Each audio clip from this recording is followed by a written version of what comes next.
ഏത് പാറയും വ്യാഖ്യാനിച്ച് ചേറാക്കാൻ കഴിവുള്ള ആളാണ് പേരോട് മുസ്ലിയാർ. ഏത് പാറയും വ്യാഖ്യാനിച്ച് ചേറാക്കാൻ കഴിവുള്ള ആളാണ് പേരോട് മുസ്ലിയാർ. കേട്ടില്ലേ സഹോദരന്മാരെ? 4 ദിവസത്തെ പ്രസംഗത്തിൽ ഒറ്റ ദിവസം കൊണ്ട് മറുപടി പറയുന്നത് ഞാൻ ചുരുക്കി പറയാണ്, നിർത്താൻ പോവാണ്. ഞാനും ബുദ്ധിമുട്ടില്ല, നിങ്ങളെ ബുദ്ധിമുട്ടിക്കുന്നുമില്ല. എന്റെ മാന്യ മുസ്ലിം സഹോദരന്മാർ ശ്രദ്ധിക്കണം. എന്റെ ജീവിതത്തിൽ എന്റെ പ്രസംഗം 4 കാര്യത്തിനെതിരാണ് ഞാൻ ഇന്നുവരെ ഉപയോഗിച്ചത്. ഒന്ന് തീവ്രവാദത്തിനും ഭീകരവാദത്തിനും എതിരാണ്.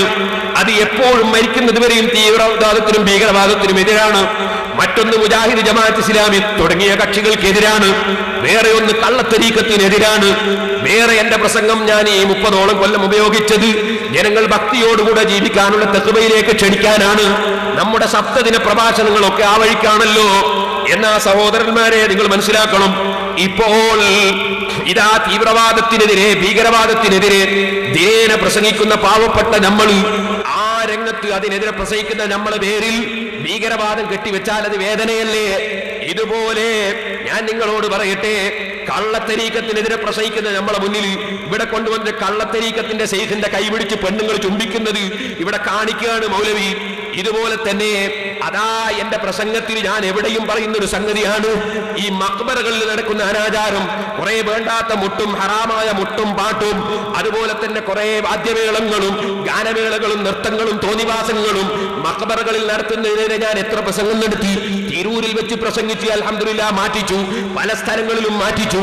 എന്നാൽ ഞാൻ നിങ്ങളോട് പറയട്ടെ, അക്കൂട്ടത്തിൽ കഴിഞ്ഞ പ്രസംഗത്തിൽ ഞാൻ MA ഉസ്താദിന്റെ വളരെ കാലം മുമ്പുള്ള ഒരു ലേഖനം എടുത്ത് വായിച്ചു. അതിൽ പഴയ ഒരു ലേഖനമാണ്. അതിൽ അനാചാരത്തിന് മഖബറയിലെ അനാചാരത്തിനെതിരാണ്. അവിടെ മസാർ എന്ന സ്ഥലത്ത് ഞാൻ മറ്റാരിന്ന് വായിച്ചു പോയി വലിയൊരു സബീൽ മുമിക്കാത്ത് പറഞ്ഞത്, വളരെ പഴയൊരു സാധനം, വായിക്കാൻ കിട്ടാത്തൊരു സാധനം. ആ സാധനം വായിക്കുമ്പോൾ എന്റെ മസാർ എന്നുള്ള സ്ഥലത്ത് മറ്റാരിന്ന് വായിച്ചു പോയത് വലിയൊരു തെറ്റായി പോയി പോലും. എന്നാൽ നിങ്ങൾ മനസ്സിലാക്കണം, ഇവിടെ ഇത്രയും കൂടുതൽ ഖബറിന്റെ അടുക്കൽ മഖബറകളിൽ അജ്മീറിലും നാഹൂറിലും അതുപോലെ അതേ ഇബ്രാഹിം ബാദുഷ തങ്ങളുടെ ഏർവാടിയിലും പല സ്ഥലങ്ങളിലും നൂറുകണക്കിന് അനാചാരം നടക്കുന്നുണ്ട്. പലരും പോയി സുജൂദ് ചെയ്യുന്നുണ്ട്, പലരും തോന്നിവാസം ചെയ്യുന്നുണ്ട്. അതിനെതിരെ ശക്തിയായി പ്രസംഗിക്കുന്ന എന്നെ ഗണ്ണിക്കാൻ വന്ന മൗലവി ഇവിടെ ചെയ്ത തോന്നിവാസമാണ് ഞാൻ പറയുന്നത്. കുറെ മഖബറകളിൽ നടക്കുന്ന ശറഇൽ പറ്റാത്ത അനാചാരങ്ങൾ കൊണ്ടുവന്ന് ഇവിടെ CD കാണിച്ചിട്ട് പറയും ഇതാണ് സുന്നികളെ ഏർപ്പാടെന്ന് പറയുന്നു. ഓ മൗലവി, പാവപ്പെട്ട ഞാനത് ചെയ്യാറുണ്ടോ? കാന്തപുരം ഘടിപ്പിക്കാറുണ്ടോ? ഞങ്ങൾ അവേലത്ത് തങ്ങളെ ഉറൂസ് നടത്തുന്നത് നിങ്ങളൊന്ന് വന്നു നോക്ക്. ഞങ്ങൾ അവിടെ വാഴ് പറയുന്നു, ഞങ്ങൾ ഖുർആൻ ഓതുന്നു, അന്നദാനം നടത്തുന്നു. അത്തരം സൽക്കർമ്മങ്ങളല്ലാതെ നിങ്ങൾ പറഞ്ഞ തോന്നിവാസങ്ങൾ ഞങ്ങൾ അനുകൂലിക്കുന്നുണ്ടോ? ഇതാണോ നിങ്ങൾ മുസ്ലിം സമുദായത്തിന്റെ മുമ്പിൽ ആശയം പറയാനില്ലാഞ്ഞിട്ട് അതാണോ ചൂണ്ടിക്കാണിക്കുന്നത്?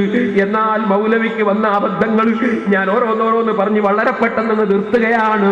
സഹോദരന്മാരെ നിങ്ങൾ നോക്കൂ, മൗലവി ഓരോന്ന് സമ്മതിക്കാണ്. കഴിഞ്ഞ പ്രസംഗത്തിൽ ഞാൻ പറഞ്ഞു നല്ല വായിക്കേണ്ടത് യബ്ഖാന്നാണ് ഹദീസിൽ മൗലവി സമ്മതിക്കുന്നത് കേട്ടോ. ആ ഹദീസിൽ യബ്ഖീന് ഞാൻ വായിച്ചു, ശരിയാണ്, അത് അബദ്ധമാണ്. യബ്ഖീ എന്നല്ല യബ്ഖാ എന്നാണ് വായിക്കേണ്ടത്. ആ ഹദീസിലെ പദം അങ്ങനെയാണ്, ഖുർആനിലും യബ്ഖാ എന്നാണ്. അതിലിവിടെ തർക്കമില്ല. ഓരോന്നോറും തിരുത്തട്ടെ.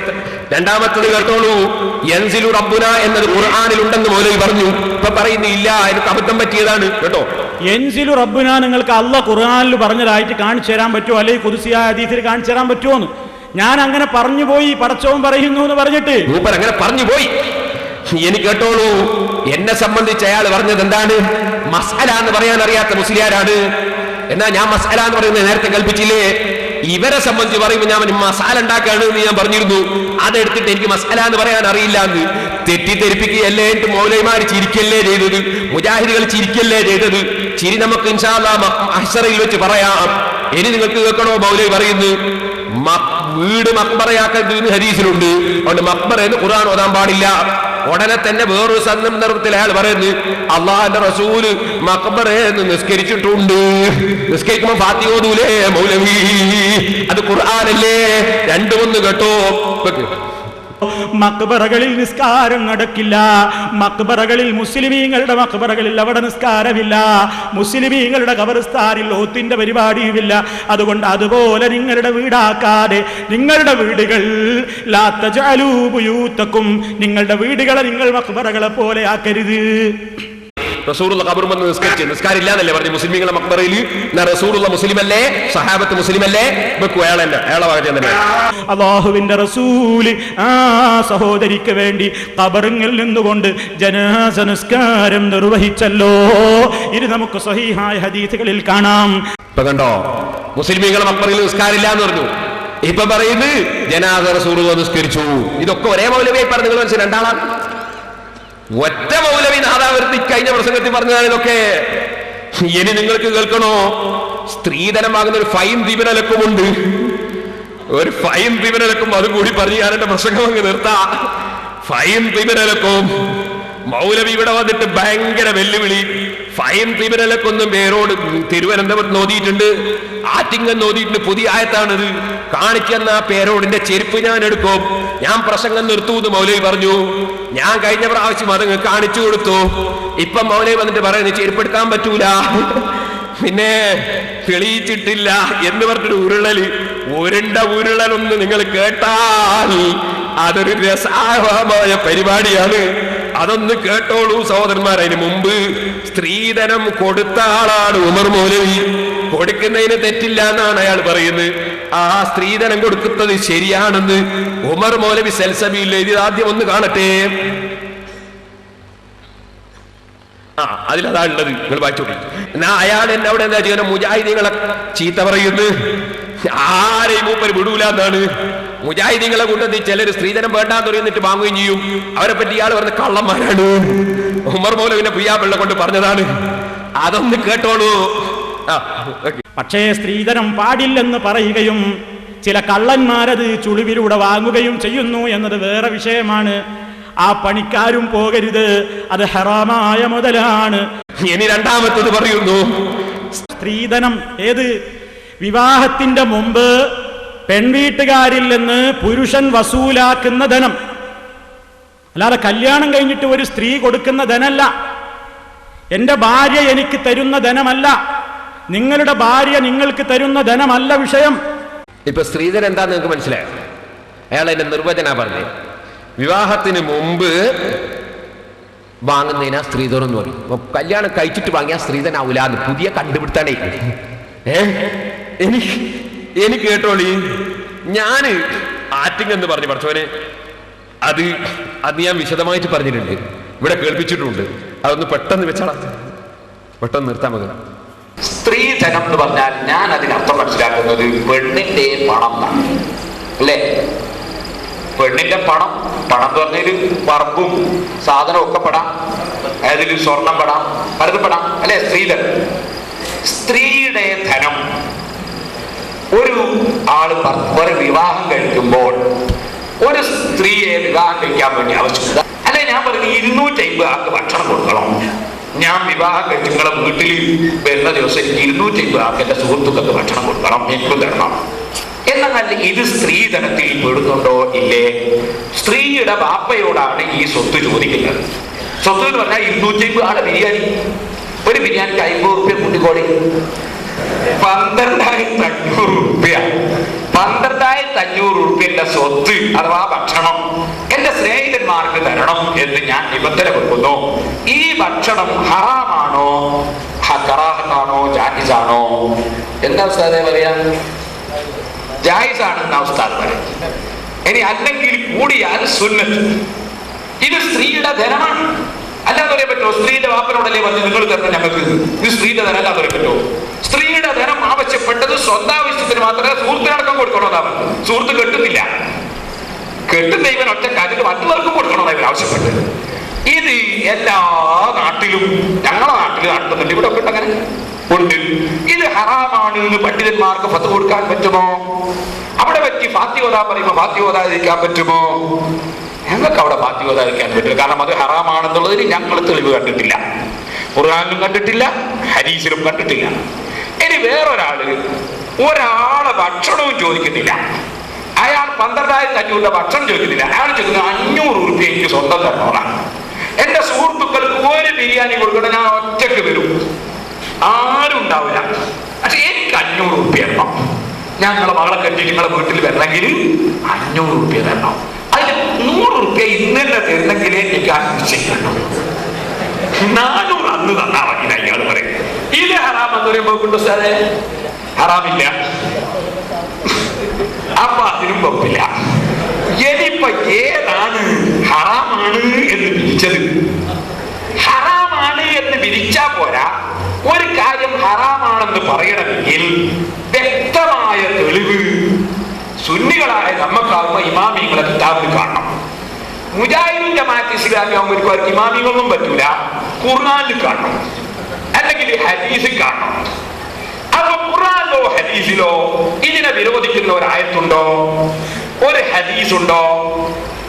അല്ല ഇമാമിങ്ങളെ കിതാബിൽ അങ്ങനെ പറഞ്ഞിട്ടുണ്ടോ? ഇത് മൂന്നും ഇല്ലെങ്കിൽ ഹറാമാണ് എന്ന് ഞാൻ എങ്ങനെ ഫത്വ തരും? എന്നിട്ട് ഫൈൻ ത്രിബിനലക്കും എന്നൊരായത്ത് അവസാനം ഞാൻ ഓതി. അതിൽ മിൻ ചെയ്യുന്നാണോ അൻ ചെയ്യുന്നാണോ സംശയം ഉണ്ടായിട്ട് അടുത്തുള്ള ഉസ്താദിനോട് ചോദിച്ചു. അതൊക്കെ ഞാൻ മുമ്പ് വിശദീകരിച്ചിട്ടുണ്ട്. എന്നിട്ട് ഇപ്പൊ ഇവിടെ വന്നിട്ട് ഇയാൾ എന്താ പറയുന്നറിയോ? വിവാഹത്തിന് മുമ്പ് ആരാന്റെ പെണ്ണുങ്ങളോട് വാങ്ങുന്നതിനാണ് ഇത് സ്ത്രീധനം എന്ന് പറയാ, സ്വന്തം ഭാര്യനോട് വാങ്ങുന്നതിനല്ല.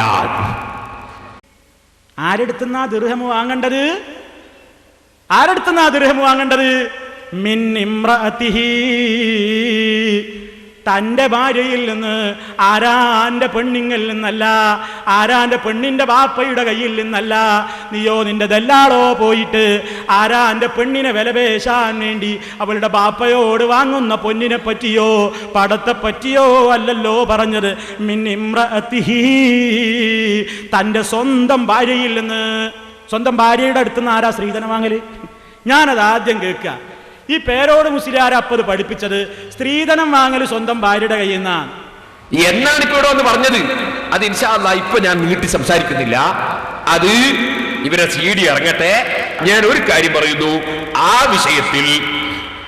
വിഷയത്തിൽ ഏറ്റവും പ്രധാനമായി ഞാൻ എന്നെ വെല്ലുവിളിച്ചൊരു വെല്ലുവിളിയുണ്ട്. ഇപ്പോൾ ഇയാൾ വന്നിട്ട് പറഞ്ഞിട്ട് ആളുകൾക്കൊന്നും മനസ്സിലാണ്ടായപ്പോ അയാൾ പറയുന്നത് സമയം വർദ്ധിച്ചുകൊണ്ട് നിങ്ങൾക്ക് മനസ്സിലാവൂല, നിങ്ങൾ പേരോടിന്റെ CD തന്നെ കേട്ടോളി. അങ്ങനെ പറഞ്ഞിട്ടുണ്ട്. പേരോടിനെ പറഞ്ഞില്ല, നിങ്ങൾ ആ CD ഒന്നുകൂടി കേട്ടാ മതി. എനിക്കിപ്പോ ഞാൻ പറഞ്ഞിട്ട് നിങ്ങൾക്ക് സമയം കൂടുതലായതുകൊണ്ട് മനസ്സിലാവൂല എന്നാ പിന്നെ സദസ്സിനോട് ഇയാൾ പറഞ്ഞത്. അതൊക്കെ നിങ്ങൾ ആ CD ഒന്നും കൂടെ കേൾക്കുമ്പോൾ, ഈ നേരം വൈകുമ്പോൾ നിങ്ങൾക്ക് പറയുമ്പോൾ മനസ്സിലാവില്ല. ഒന്നും കൂടിയും ആ CD നിങ്ങളൊന്ന് ശ്രദ്ധിച്ച് കേൾക്കുമ്പോൾ നിങ്ങൾക്ക് മനസ്സിലാക്കാൻ സാധിക്കും. അദ്ദേഹത്തിൻ്റെ CD തന്നെ ഒരാവർത്തി നിങ്ങൾ വായിച്ച് കേൾക്കുക. കാരണം ഇയാൾ പറഞ്ഞൊക്കെ തെറ്റ്, മുഴുവനും അബദ്ധം, മുഴുവനും ഉരുളല്, ഇതെല്ലാവർക്കും സദസ്സിന് മനസ്സിലാകുന്നത്. ഇയാൾ എന്തൊക്കെയാ പറയുന്നത്? അവസാനം പിന്നെ പറഞ്ഞ് മഹർ എന്ന് പറഞ്ഞാൽ ഭാര്യ ഭർത്താവിന് കൊടുക്കുന്ന പൈസക്കാ പറയാ. ഇനി സുഹൃത്തുക്കളെ, നിങ്ങൾ ഒന്ന് മനസ്സിലാക്കുക. ഈ റൂഹുൽ മാനി ആണെങ്കിലും റാസിയിലാണെങ്കിലും കുർത്തുബിയിലാണെങ്കിലും മഹറിന്റെ വിഷയമല്ലാത്തൊരു വിഷയം അവിടെ പറയണില്ല. ഒരു പെണ്ണ് തൻ്റെ ഭർത്താവിന് കൊടുക്കുന്ന പണത്തെക്കുറിച്ചാ പറയുന്നത്. വിവാഹം കഴിഞ്ഞതിന്റെ ശേഷമല്ലേ ഒരാൾക്ക് അയാളുടെ ഭാര്യ എന്ന് പറയാ. ഈ സ്ത്രീധനം എന്ന് പറയുന്നത് ഭാര്യ കൊടുക്കല്. ഇങ്ങനെ ഇതുണ്ടല്ലോ സാധാരണ നമ്മൾ വെക്കുന്ന, അതൊന്നും കൊണ്ട് വെച്ചു കൊടുത്തേ. വിളിക്കുന്നവരോടെ ആറ്റിങ്കൽ മുഖാമുഖത്തിൽ നിങ്ങൾ ഇപ്പൊ ഓതിയ ഫൈൻ തിബ്നലക്കും എന്ന് നിങ്ങൾ ഓതിയ രൂപത്തിൽ ഒരായത്ത് കാണിച്ചു തന്നാൽ പേരോടാ ഈ പ്രസംഗം ഇന്ന് നിർത്തും. ഇന്ന് നിർത്തിവെക്കും ഈ പരിപാടി. ഇവിടെ നിന്റെ ചെരുപ്പിടിച്ച് നടക്കും ഞങ്ങൾ. പച്ചക്കള്ളം അല്ലാടെ പേരിൽ പറയേ. ആയത്ത് കണ്ടോളി. ഫൈൻ തിബ്നലക്കും നോക്കോ. ഫൈൻ തിബ്നലക്കും എടുക്കടോ ചെരുപ്പ്, എടുക്ക് ചെരുപ്പ്. നിർത്തിവെക്കല്ലേ? നിർത്തിക്കോ, ഇന്ന് മുതൽക്ക് നിർത്തിക്കോ പ്രസംഗം. നോക്കോ. ഫൈൻ തിബ്നലക്കും. ആയത്ത് കണ്ടോളി. ഫൈൻ തിബ്നലക്കും നോക്കോ. ഫൈൻ തിബ്നലക്കും എടുക്കടോ ചെരുപ്പ്. ഒന്നും കൂടി വെക്ക്, എല്ലാവരും ഒന്ന് മനസ്സിലാക്കട്ടെ. വെല്ലുവിളിച്ചല്ലേ നാദാവത്ത് വന്നത്. വെല്ലുവിളിക്കുന്നവരോടെ ആറ്റിങ്കൽ മുഖാമുഖത്തിൽ നിങ്ങൾ ഇപ്പൊ ഓതിയ ഫൈൻ തിബ്നലക്കും എന്ന് നിങ്ങൾ ഓതിയ രൂപത്തിൽ ഒരായത്ത് കാണിച്ചു തന്നാൽ പേരോടാ ഈ പ്രസംഗം ഇന്ന് നിർത്തും. ഇന്ന് നിർത്തിവെക്കും ഈ പരിപാടി. ഇവിടെ നിന്റെ ചെരുപ്പിടിച്ച് നടക്കും ഞങ്ങൾ. പച്ചക്കള്ളം അല്ലാടെ പേരിൽ പറയേ. നോക്കൂ. ഫൈൻ തിബ്നലക്കും, ഫൈൻ തിബ്നലക്കും, ഫൈൻ തിബ്നലക്കും. സർവ്വമൗലിമാരും നടക്കൂ ചെരുപ്പും കൊണ്ട്. ഞാൻ നിങ്ങളോട് എന്താ പറഞ്ഞത്? ഫൈൻ തിബിനിളക്കൊന്ന് കാണിക്കാനല്ല. നാദാവർക്കൊന്ന് വെല്ലുവിളിച്ചതാണല്ലേ? ഇനി ബാക്കി വെക്കുമോനെ, ഞാൻ ഓരോന്നോർന്ന് കാണിച്ചു. മിന്നായതല്ല, മിന്നിതിയായതുമല്ല, നിങ്ങൾ മനഃപൂർവ്വം കൃത്രിമം കാണിച്ചത് തന്നെയാണ്. കാരണം എന്താണെന്നറിയോ? നിങ്ങളിവിടെ കാണിച്ച കൃത്രിമത്തിന്റെ സാഹചര്യം എന്ന് പറഞ്ഞാൽ ആ സദസ്യർക്ക് മനസ്സിലാക്കാൻ. എവിടെ ഇയാൾ ആയത്തോരിന്നറിയോ? ഇയാൾ ആയത്തോരിയാൽ എന്തിനാ? സ്ത്രീധനത്തെ പറ്റി അവിടെ ചോദ്യം. അപ്പൊ ഇയാൾ പറയണ് കുറെ ന്യായീകരണമൊക്കെ പറഞ്ഞിട്ട് അങ്ങനെ വാങ്ങിനു തെറ്റൊന്നുമില്ല, ഒരാൾ പൊരുത്തപ്പെട്ട് തന്നാൽ എന്താ എന്നൊക്കെ പറഞ്ഞിട്ട് മൂപ്പര് പറയാണ് പെണ്ണിന്റെ ഭാഗത്തിനൊന്ന് പൊരുത്തപ്പെട്ടിട്ട് നമുക്ക് വല്ലതും തന്ന തിന്നോളാനാണ് ഖുർആനിൽ പറയുന്നത് എന്ന് പറഞ്ഞിട്ടാ ഈ ആയത്തോതുന്നത്. എന്നിട്ടാ മൂപ്പര് ആയത്തോതുന്നത്. ആയത്തോദന വിഷയം തന്നെ തെറ്റ്. അവിടെ അള്ളാഹു അതല്ല ഉദ്ദേശിച്ചത്. പേരോടെ ആണെന്ന് തെളിയിക്കാൻ നിന്നെ കൊണ്ട് പറ്റുമോ? പറ്റും.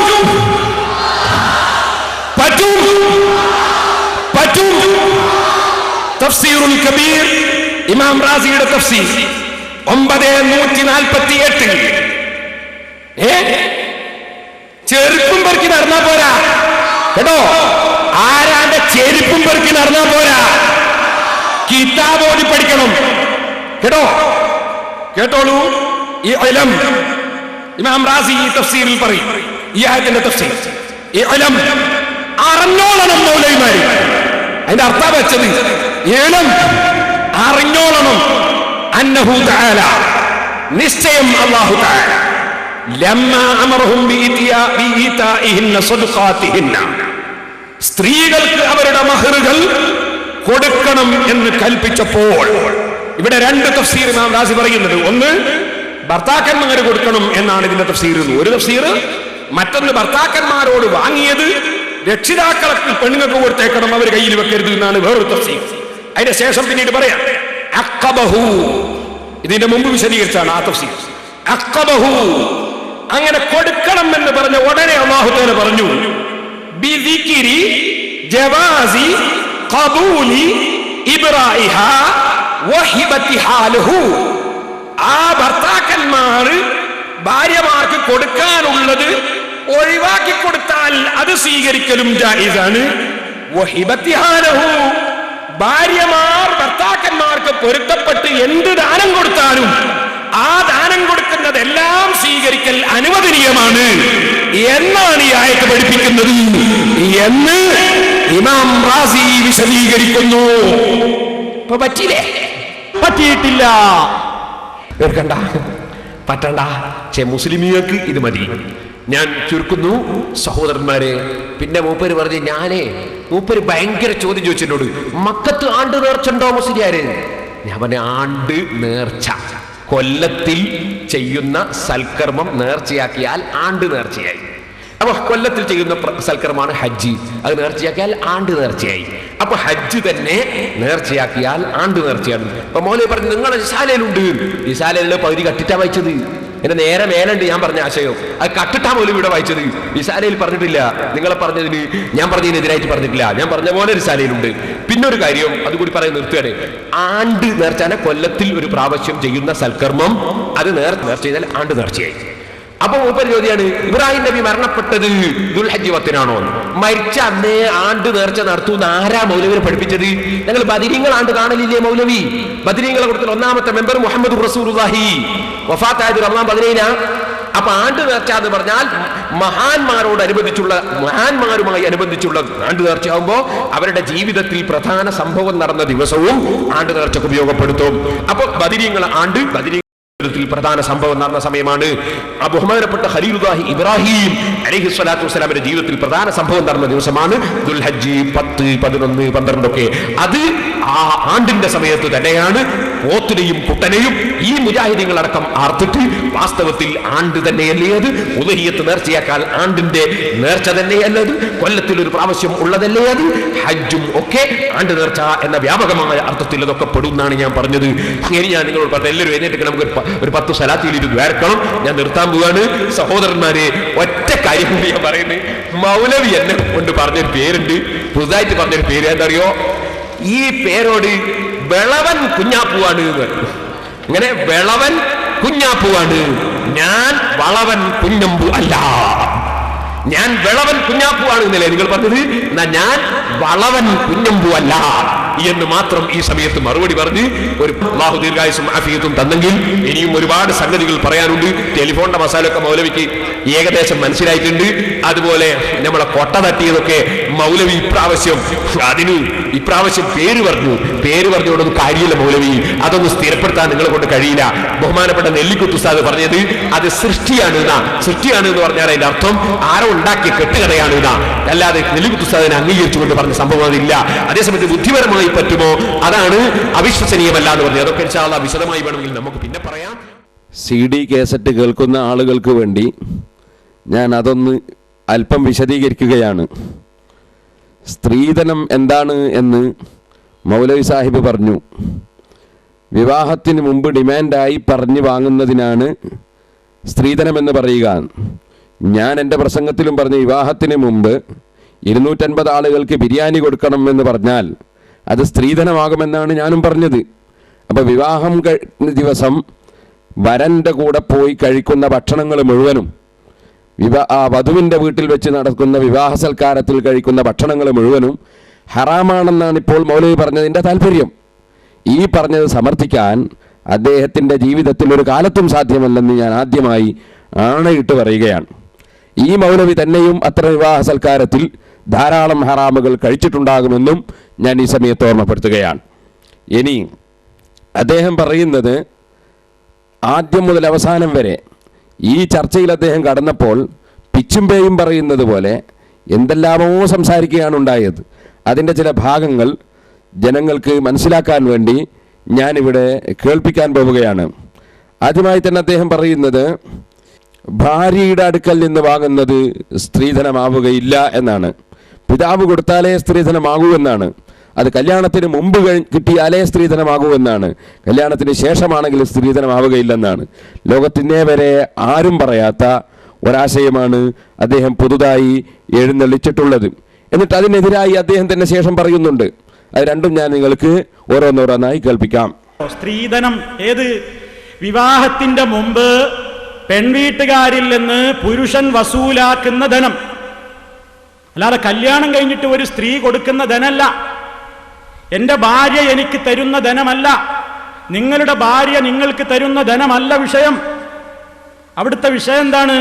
വിവാഹത്തിന്റെ മുമ്പേ ഒരു ഡിമാൻഡ് എന്ന നിലക്ക് സ്ത്രീധനം പറഞ്ഞു വാങ്ങുന്നതിന്റെ വിധിയെക്കുറിച്ച് ആ ചോദ്യം.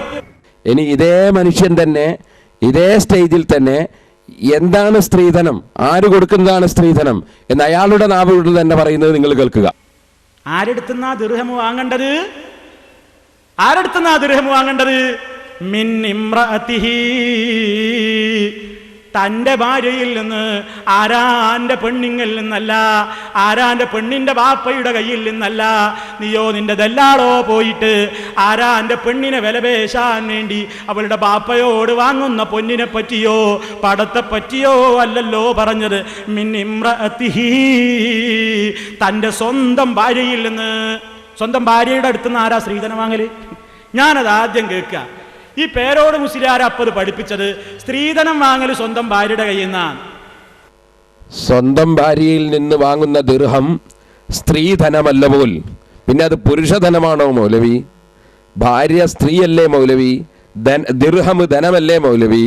സ്വന്തം ഭാര്യയിൽ നിന്ന് വാങ്ങുന്ന ദിർഹം സ്ത്രീധനമല്ല, അത് പുരുഷധനമാണ്.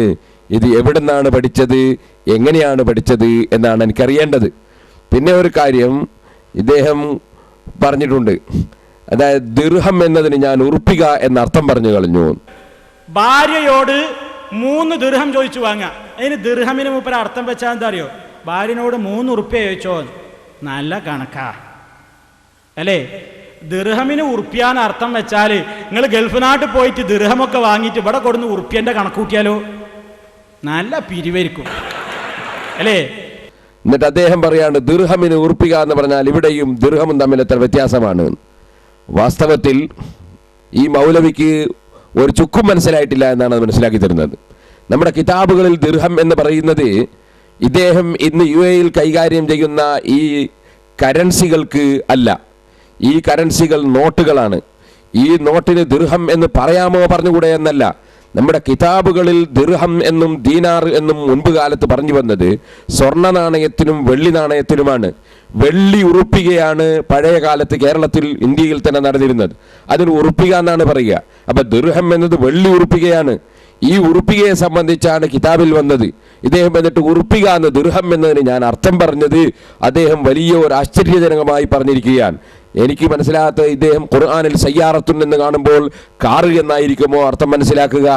അതുപോലെ പരിശുദ്ധ ഖുർആനിലും ഹദീസിലുമുള്ള വാചകങ്ങളെ സംബന്ധിച്ച് ഒരു ചുക്കും മനസ്സിലാക്കാതെ ഇദ്ദേഹത്തിൻ്റെ പ്രസംഗം കേട്ടാൽ ആർക്കാണ് അത്ഭുതം തോന്നാതിരിക്കുക? പ്രസംഗത്തിൻ്റെ ആദ്യത്തിൽ മിനിമ്രഅത്തിഹി എന്ന് വായിച്ചിട്ട് വാങ്ങേണ്ടത് ആരിൽ നിന്നാണ് അദ്ദേഹം പറഞ്ഞു. അവസാനത്തിൽ സ്വന്തം ഭാര്യയിൽ നിന്ന് സ്വന്തം ഭാര്യയിൽ നിന്നാണ് അദ്ദേഹം പറഞ്ഞു. അവസാനത്തിൽ സ്വന്തം ഭാര്യയിൽ നിന്ന് ആരാണ് സ്ത്രീധനം വാങ്ങാറ്? അത് പേരോട് മുസ്ലിയാരിൽ നിന്നാണ് ആദ്യമായി കേട്ടത് എന്നും പറഞ്ഞു. പിന്നെ ആരാൻ്റെ ഭാര്യയിൽ നിന്ന് ആരാണ് സ്ത്രീധനം വാങ്ങാറ് എന്നാണ് നമുക്ക് മൗലവിയോട് ചോദിക്കാനുള്ളത്. മൗലവിയുടെ ഭാര്യയിൽ നിന്ന് വേറെ ആരെങ്കിലും സ്ത്രീധനം വാങ്ങിപ്പോയിട്ടുണ്ടോ? അല്ലെങ്കിൽ മൗലവി വേറെ ഏതെങ്കിലും ഒരാളുടെ ഭാര്യയിൽ നിന്ന് സ്ത്രീധനം വാങ്ങിയിട്ടുണ്ടോ? ഇതാണ് നമുക്കറിയേണ്ടത്. ആരാൻ്റെ ഭാര്യയിൽ നിന്ന് വാങ്ങുന്നതാണ് പോലും സ്ത്രീധനം. പുതിയ കണ്ടുപിടുത്തമാണിത്. ഇനി ഇതിനേക്കാൾ രസകരമായ വൈരുദ്ധ്യങ്ങളാണ് ഇനി നിങ്ങൾ കേൾക്കാൻ പോകുന്നത്. അദ്ദേഹം പറയുന്നത് പേരോട് മുസ്ലിയാർ പറഞ്ഞ വിഷയത്തിനെതിരായിട്ടാണ് ഓതിയതെന്ന് കഴിഞ്ഞ പ്രസംഗത്തിൽ ആരോപണം പറഞ്ഞു. ഞാൻ പറഞ്ഞത് പൊരുത്തപ്പെട്ട് ഭാര്യയുടെ ഭാഗത്ത് നിന്ന് വല്ലതും തന്നാൽ വാങ്ങാമെന്നാണ്. അത് എൻ്റെ വാചകം ഞാൻ കേൾപ്പിച്ചു. അപ്പോൾ ഇദ്ദേഹം പറയുന്നത് പേരോട് പറഞ്ഞത് ശരിയല്ല എന്ന് പറഞ്ഞിട്ട് എൻ്റെ ക്ലിപ്പ് കേൾപ്പിക്കുകയാണ്. കേൾപ്പിച്ചിട്ട് അയാൾ പറയുന്നത് പേരോട് പറഞ്ഞത് അങ്ങനെ തന്നെയാണ് എന്ന് അദ്ദേഹം സമ്മതിക്കുകയും ചെയ്യുകയാണ്. എന്നിട്ട് അദ്ദേഹം ചോദിക്കുന്നു, അവിടെ പറഞ്ഞത് സ്ത്രീധനമാണോ? സ്ത്രീധനം തന്നെ ഭാര്യയോട് വാങ്ങുന്നതാണ് എന്ന് ആദ്യം നേരത്തെ പറഞ്ഞത് നിങ്ങളിപ്പോൾ കേട്ടിട്ടുണ്ട്. അതൊന്ന് വെക്കട്ടെ. മാത്രമല്ല പറഞ്ഞ വിഷയത്തിനെതിരെയാണ് മൂപ്പര് ഓതിയത് എന്ന് ഞാൻ പറഞ്ഞു. അപ്പം മൂപ്പര് പറയണേ പറഞ്ഞ വിഷയത്തിനെതിരെയല്ല, ഞാൻ പറഞ്ഞ വിഷയത്തിൽ തന്നെയാണ് ഓതിയത് എന്ന് പറഞ്ഞിട്ട് മൂപ്പര് അതിനെ ന്യായീകരിക്കുന്ന ഭാഗം നിങ്ങളൊന്ന് ശ്രദ്ധാപൂർവം കേൾക്കുക. പറഞ്ഞ വിഷയത്തിൽ തന്നെയാണ് ഓതിയത് എന്നാ പറയുന്നത്. കേട്ടോളൂ. ഒരു മിനിറ്റ് കൂടെ. ഇയാൾ ചെയ്തൊരു കൃത്രിമം കൂടിയുണ്ട്. ആയത്ത് പറഞ്ഞ വിഷയത്തിനെതിരെ ഓതി. ഒന്ന് പച്ചക്കള്ളമാണ്. ഞാൻ പറഞ്ഞ വിഷയം എന്നാ പൊരുത്തപ്പെട്ട് തന്നാ വാങ്ങാം. അതിനനുകൂലമായിട്ടല്ലേ ഞാൻ ഓതിയത്. കണ്ടോ? ഞാൻ പറഞ്ഞ വിഷയം എന്താണ്? പൊരുത്തപ്പെട്ട് തന്നാ വാങ്ങിക്കോളാനല്ലേ ഞാൻ പറഞ്ഞത്. അതിന് തെളിവായിട്ടല്ലേ ഞാൻ ഓതിയത്. ശരിയാണ്, തർക്കല്ല. പൊരുത്തപ്പെട്ട് തന്നാ വാങ്ങിക്കോളാൻ തന്നെ പറഞ്ഞത്. പക്ഷേ അത് സ്ത്രീധനമാണോ പേരോടെ? സ്ത്രീധനത്തെ കുറിച്ചാണോ പേരോടെ? അത് സ്ത്രീധനത്തെ കുറിച്ചല്ലാതെ പുരുഷധനത്തെ സംബന്ധിച്ചാണോ മൗലവി? സ്ത്രീ തരുന്ന ധനത്തെ സംബന്ധിച്ച് തന്നെയല്ലേ പറഞ്ഞത്? പിന്നെ സ്ത്രീധനത്തെ സംബന്ധിച്ചല്ലാതെ പുരുഷധനത്തെ സംബന്ധിച്ചാണോ മൗലവി? മൗലവിക്ക് എന്താ സംഭവിച്ചത്? ഇനി നിങ്ങൾ കേൾക്കാൻ പോകുന്നത് മുമ്പ് ഞാൻ ഓതിയതായി അദ്ദേഹം ഇവിടെ നേരത്തെ ഉദ്ധരിച്ച വാചകവും ഈ പ്രാവശ്യം ഉദ്ധരിച്ച വാചകവും രണ്ടും രണ്ടാണ്. അത് രണ്ടും ഞാൻ വെവ്വേറെ കാണിക്കുന്നു, മൗലവിയുടെ തട്ടിപ്പുകൾ ജനങ്ങൾക്ക് മനസ്സിലാകാൻ വേണ്ടി. വെക്കട്ടെ. പേരോട് നിങ്ങൾ ഇവിടെ മരിയാന്നല്ലേ ഓതിയത്. പേരോട് നിങ്ങൾ ഇവിടെ മരിയാന്നല്ലേ ഓതിയത്. നിങ്ങൾ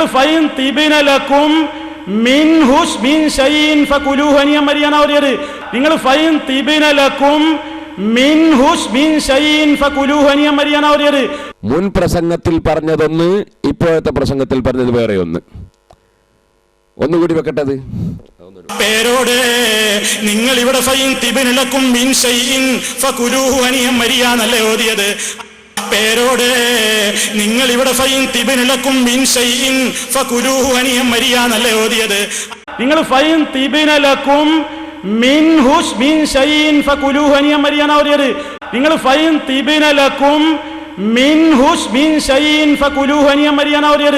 കഴിഞ്ഞ പ്രസംഗത്തിൽ പറഞ്ഞു മിൻ ഷൈഇൻ ഫകുലൂഹു എന്നാണ് ഓതിയത്. ഈ പ്രസംഗത്തിൽ പറഞ്ഞു മിൻഹു മിൻ ഷൈഇൻ എന്നാണ് ഓതിയത്. ഈ മൗലവിക്ക് എന്ത് സംഭവിച്ചു? ഇനി ഇതേ മനുഷ്യൻ തന്നെ ഇതേ സ്റ്റേജിൽ തന്നെ അയാൾ പറയുന്ന വിഷയം ഞാൻ മുമ്പ് പറഞ്ഞിരുന്നു. സ്ത്രീധനത്തെ സംബന്ധിച്ച് ഉള്ള ചർച്ചയിൽ ഞാൻ അവിടെ നിന്ന് തൊട്ടടുത്തുള്ള മുസ്ലിയാരോട് മിൻഹു എന്നാണോ എന്ന് ചോദിച്ചതാണ്. അദ്ദേഹം അതിവിടെ മൂടി വെച്ചുകൊണ്ട് മിൻഹു എന്ന് ഞാൻ ഓതിയതാണെന്ന് കബളിപ്പിച്ചു. ഞാനത് വ്യക്തമായി നിങ്ങളെ കേൾപ്പിച്ച് കഴിഞ്ഞ പ്രസംഗത്തിൽ മറുപടി പറഞ്ഞു. അദ്ദേഹം സമ്മതിക്കുന്നത് നിങ്ങൾ കേൾക്കുക. അതോടുകൂടെ തന്നെ അത് പറയുമ്പോൾ തന്നെ തൊട്ടടുത്ത മുസ്ലിയാരോട് ചോദിച്ചിട്ട് മുസ്ലിയാർ ഒന്നും മറുപടി പറഞ്ഞിട്ടില്ല എന്ന് അദ്ദേഹം പറയുന്നു. ഒറ്റ സെക്കൻഡിൽ തന്നെ അദ്ദേഹം പറഞ്ഞു എന്തോ പറഞ്ഞിട്ടുണ്ടാകും എന്നും പറയുന്നു. അതുപോലെ അദ്ദേഹം പറയും ഞാൻ പറയുന്നത് നിങ്ങൾക്ക് മനസ്സിലാവില്ല എന്ന് അദ്ദേഹം പറയുന്നു. അതിൻ്റെ പുറമെ അദ്ദേഹം ഉരുണ്ട് മറിഞ്ഞ് ശരിയായ ഒരു രോഗിയുടെ മാതിരി സംസാരിക്കുന്നത് നിങ്ങളൊന്ന് കേൾക്കുക. അപ്പൊ മൊത്തത്തിൽ നിരുത്സാഹപ്പോ ഒരു മാന്യതയുള്ള ഏർപ്പാടല്ല എന്നൊക്കെ ഒഴുക്കം മട്ടിൽ പറഞ്ഞിട്ട് മൂപ്പര് അവസാനം പറഞ്ഞു എന്ത്, എന്നാൽ അള്ളാഹു അവന്റെ ഖുർആനിൽ ഹറാമാക്കാത്തൊരു സംഗതി നമ്മൾ ഹറാമാക്കാനും പോകണ്ട. എന്നിട്ട് മൂപ്പര് ഫൈൻ തിബിനലക്കും, ആ പെണ്ണുങ്ങളുടെ ഭാഗത്തു നിന്ന് പൊരുത്തപ്പെട്ട് തന്നാൽ നമുക്ക് തിന്നുന്നതിന് വിരോധമില്ല എന്ന് അള്ളാഹ് പറഞ്ഞിട്ടുണ്ട് എന്ന് പറഞ്ഞിട്ട് ഫൈൻ തിബിനലക്കും എന്ന് പറഞ്ഞിട്ട് വൈൻ തിബനലക്കും എന്ന് പറഞ്ഞിട്ട് മൂപ്പർ എന്ത് ചെയ്തു, ആയത്തിന്റെ ഒരു ഭാഗം പറഞ്ഞിട്ട് സദസ്സിലേക്ക് തിരിഞ്ഞിട്ട് ചോദിച്ചു അങ്ങനല്ലേ. അപ്പൊ കേട്ട മുഹരിയാർ ഒന്നും പറഞ്ഞിട്ടില്ല. കേൾക്കുമ്പോൾ മനസ്സിലാവും ഒന്നും പറഞ്ഞിട്ടില്ല. മൂപ്പർക്ക് ഒന്നുകിൽ അത് മനസ്സിലായിട്ടില്ല, അല്ലെങ്കിൽ അങ്ങനെ തന്നെ എന്ന് പറഞ്ഞിട്ടുണ്ടാവും. ആര് പൊരുത്തപ്പെട്ട് തന്നാൽ? ഭാര്യ തരുന്നതിനെ പറ്റി ഞാൻ ചോദിച്ചിട്ടേ ഇല്ല. ഭാര്യ തരുന്നതിന് സ്ത്രീധനം എന്ന് പറയൂല. നമ്മുടെ തർക്കത്തിലിരിക്കുന്ന സ്ത്രീധനം അതല്ലേ അല്ല. വെറുതെ എന്തിനാ ഉരുണ്ട് മറിയുന്നത്? വീണാൽ ആയ പൊടി തട്ടിക്കളഞ്ഞ് എഴുന്നേറ്റ് തിരുത്തി പോകലാ മാന്യത. പിന്നെയും ഇങ്ങനെ ഉരുണ്ട് മറിയരുത്. ഇങ്ങനെയൊക്കെ വൈരുദ്ധ്യങ്ങൾ പറയുമ്പോൾ അയാൾക്ക് തന്നെ തോന്നി എനിക്ക് സുഖമില്ല എന്ന് മറ്റുള്ളവർക്കൊക്കെ മനസ്സിലാകുന്നുണ്ട്. അപ്പൊ അയാൾ പറയാണ് എനിക്കല്ല സൂക്കേട് പേരോടിനാണ്. അതൊന്നുകൂടി വെക്കട്ടെ. അപ്പൊ സൂക്കേട് എനിക്കല്ല സൂക്കേട്. ഈ ആയത്തൊക്കെ വായിച്ചിട്ടും തഫ്സീറൊന്നും വായിച്ചിട്ടും ഈ വിഷയം മനസ്സിലാക്കാനുള്ള ഭാഗ്യമില്ലാത്ത പേരോടിനാണ് സർവ്വസൂക്കേടും. മുസ്ലിയാരൊന്നും പറഞ്ഞിട്ടുണ്ടാവില്ല എന്ന് അയാൾ പറയുന്നത്, പറഞ്ഞിട്ടുണ്ടാവും അയാൾ തന്നെ പറയുന്നത്. പറയുന്നത് തന്നെ പറഞ്ഞുകൊണ്ടിരിക്കുമ്പോൾ അയാൾ തപ്പിപ്പോകുന്നു. അവസാനം പിന്നെ അയാൾ പറയുന്നത് നേരം വൈകിയത് കൊണ്ട് നിങ്ങൾക്കൊന്നും മനസ്സിലാവില്ല, നിങ്ങൾ ആ പേരോട് സീലി തന്നെ വന്നാൽ കേട്ടാൽ മതി എന്നാണ് അവസാനം അയാൾ പറയുന്നത്. ഒന്നുകൂടി വെച്ചാ അതൊക്കെ നിങ്ങൾ ആ CD ഒന്നും കൂടെ കേൾക്കുമ്പോൾ, ഈ നേരം വൈകുമ്പോൾ നിങ്ങൾക്ക് പറയുമ്പോൾ മനസ്സിലാവില്ല. ഒന്നുകൂടിയും ആ CD നിങ്ങളൊന്ന് ശ്രദ്ധിച്ച് കേൾക്കുമ്പോൾ നിങ്ങൾക്ക് മനസ്സിലാക്കാൻ സാധിക്കും. അദ്ദേഹത്തിന്റെ CD തന്നെ ഒരാവർത്തി നിങ്ങൾ വായിച്ച് കേൾക്കുക. റൂഹുൽ മആനിയും മറ്റു തഫ്സീറൊക്കെ ഞാൻ ഉദ്ധരിച്ചത് അദ്ദേഹം ഗണ്ണിച്ചുകൊണ്ട് പറയാണ്, ഏത് കിതാബിലാണെങ്കിലും അവിടെ ഒക്കെ പറയുന്നത് മഹറിനെ സംബന്ധിച്ചാണ്. അദ്ദേഹം തന്നെ പറയുന്നത് സ്ത്രീ പുരുഷന് കൊടുക്കുന്ന സമ്പത്തിനെ സംബന്ധിച്ചാണ് പറയുന്നത്. അതിനാണോ മൗലവി മഹർ എന്ന് പറയുന്നത്? ഈ മൗലവിക്ക് എന്താ സംഭവിച്ചത്? ഇനി സുഹൃത്തുക്കളെ, നിങ്ങൾ ഒന്ന് മനസ്സിലാക്കുക. റൂഹുൽ മആനി ആണെങ്കിലും റാസിയിലാണെങ്കിലും ഖുർത്തുബിയിലാണെങ്കിലും മഹറിന്റെ വിഷയമല്ലാത്തൊരു വിഷയം അവിടെ പറയണില്ല. ഒരു പെണ്ണ് തന്റെ ഭർത്താവിന് കൊടുക്കുന്ന പണത്തെക്കുറിച്ചാ പറയുന്നത്. വിവാഹം കഴിഞ്ഞതിന്റെ ശേഷമല്ലേ ഒരാൾക്ക് അയാളുടെ ഭാര്യ എന്ന് പറയാ. ഈ സ്ത്രീധനം എന്ന് പറയുന്നത് ഭാര്യ കൊടുക്കല്. ഇനി സുഹൃത്തുക്കളെ, നിങ്ങൾ ഒന്ന് മനസ്സിലാക്കുക. റൂഹുൽ മആനി ആണെങ്കിലും റാസിയിലാണെങ്കിലും ഖുർത്തുബിയിലാണെങ്കിലും മഹറിന്റെ വിഷയമല്ലാത്തൊരു വിഷയം അവിടെ പറയണില്ല. ഒരു പെണ്ണ് തന്റെ ഭർത്താവിന് കൊടുക്കുന്ന പണത്തെക്കുറിച്ചാ പറയുന്നത്. വിവാഹം കഴിഞ്ഞതിന്റെ ശേഷമല്ലേ ഒരാൾക്ക് അയാളുടെ ഭാര്യ എന്ന് പറയാ. ഈ സ്ത്രീധനം എന്ന് പറയുന്നത് ഭാര്യ കൊടുക്കല്. അദ്ദേഹം റൂഹുൽ മആനി ആണെങ്കിലും ഖുർത്തുബി ആണെങ്കിലും മഹറിനെ കുറിച്ചാണ് പറഞ്ഞത്. ഉടനെ തന്നെ അദ്ദേഹം പറയുന്നത് ഭാര്യ ഭർത്താവിന് കൊടുക്കുന്നതിനെ സംബന്ധിച്ചാണ് പറയുന്നത്. ഭാര്യ ഭർത്താവിന് കൊടുക്കുന്നതിനാണോ മൗലവി മഹർ എന്ന് പറയാ? എന്താണ് ഇയാൾക്ക് സംഭവിച്ചത്? ഇനി ഇതേ മനുഷ്യൻ തന്നെ ഇതേ സ്റ്റേജിൽ തന്നെ മഹറിൽ നിന്ന്, അതല്ലെങ്കിൽ ഒരു ഭാര്യ അവളുടെ സ്വത്തിൽ നിന്ന് ഭർത്താവിന് വല്ലതും പൊരുത്തപ്പെട്ട് തന്നാൽ വാങ്ങുന്നതിന് വിരോധമില്ല, നിങ്ങൾ തിന്നോളൂ കഴിച്ചോളൂ എന്നാണ് അവിടെ പറഞ്ഞത്. സ്ത്രീധനമല്ല. ഒന്നുകൂടി വെക്ക്. മഹറിൽ നിന്ന്, അതല്ലെങ്കിൽ ഒരു ഭാര്യ അവളുടെ സ്വത്തിൽ നിന്ന് ഭർത്താവിന് വല്ലതും പൊരുത്തപ്പെട്ട് തന്നാൽ വാങ്ങുന്നതിന് വിരോധമില്ല, നിങ്ങൾ തിന്നോളൂ കഴിച്ചോളൂ എന്നാണ് അവിടെ പറഞ്ഞത്. സ്ത്രീധനമല്ല. ഇനി സുഹൃത്തുക്കളെ, നിങ്ങൾ ഒന്ന് മനസ്സിലാക്കുക. റൂഹുൽ മആനി ആണെങ്കിലും റാസിയിലാണെങ്കിലും ഖുർത്തുബിയിലാണെങ്കിലും മഹറിന്റെ വിഷയമല്ലാത്തൊരു വിഷയം അവിടെ പറയണില്ല. ഇതാണ് ഖണ്ഡന പ്രസംഗം എന്ന് പറഞ്ഞാൽ. ലദ്ദത്ത് നന്നായിട്ട് മൗലവിക്ക് മനസ്സിലാകാൻ. മൗലവി എല്ലാ ഉരുണ്ടുമറിയലും അറിയേണ്ടി വന്നത് അടിസ്ഥാനപരമായി കാര്യം ഗ്രഹിച്ചെടുക്കാത്തത് കൊണ്ടാണ്. വാസ്തവത്തിൽ മഹർ കൊടുത്താൽ തിരിച്ചു വാങ്ങരുത് എന്നാണ്. എന്നാൽ ആ മഹറും പൊരുത്തപ്പെട്ട് നൽകിയാൽ തിരിച്ചു വാങ്ങാം. അപ്പൊ ഏത് സ്വത്തും ഭാര്യയോ ഭാര്യയുടെ ആൾക്കാരോ അല്ലെങ്കിൽ മറ്റാരെങ്കിലുമോ പൊരുത്തപ്പെട്ട് ആരെന്തു കൊടുത്താലും ആർക്കും വാങ്ങൽ അനുവദനീയമാണെന്നതിൽ ഒരു തർക്കത്തിനും ഒരവകാശവും ഇല്ല. ഇതാണ് ഞാൻ അവിടെ പറഞ്ഞതിൻ്റെ ആകത്തുക. മഹർ തന്നെ വാങ്ങാമെങ്കിൽ പിന്നെ വാങ്ങിക്കൂടാത്തത് ഒന്നുമില്ല. പൊരുത്തപ്പെട്ട് കൊടുക്കുകയാണെങ്കിൽ ഏത് സാധനവും വാങ്ങാം എന്നതിന് മഹർ തിരിച്ചു കൊടുത്താൽ വാങ്ങാമെന്ന് പറഞ്ഞാൽ തന്നെ അത് ഏറ്റവും വലിയ തെളിവാണ്. പിന്നെ മൗലവി ഓരോന്നോരോന്നായി പൊളിച്ചെഴുതിയ കൂട്ടത്തിൽ മുജാഹിദിൻ്റെ KNM പ്രസിദ്ധീകരിച്ച പുസ്തകത്തിൽ പറയുന്നത് അദൃശ്യകാര്യങ്ങൾ മുഹമ്മദ് നബി സല്ലല്ലാഹു അലൈഹി വസല്ലം തങ്ങൾ അറിയില്ലെന്നാണ്. നാദാപുരത്ത് വന്ന മൗലവി അദൃശ്യകാര്യം മുഹമ്മദ് നബി സല്ലല്ലാഹു അലൈഹി വസല്ലം അറിയില്ലെന്ന് പറയരുത് എന്ന് വ്യക്തമായി സമ്മതിക്കുന്നത് നിങ്ങളൊന്ന് കേൾക്കുക. അല്ലാഹുവിന്റെ റസൂല് മദീനയിലുള്ള ഒരു മരണം പോലും അറിഞ്ഞില്ല എന്നത് ചൂണ്ടിക്കാണിച്ചിട്ട് റസൂലുള്ളാഹിക്ക് ഒരു അദൃശ്യവും അറിയില്ല എന്ന് പറയണോ? പറയാൻ പാടില്ല. അദ്ദേഹം പിന്നെ അവിടെ ഒരു തട്ടിപ്പ് നടത്തുന്നുണ്ട്.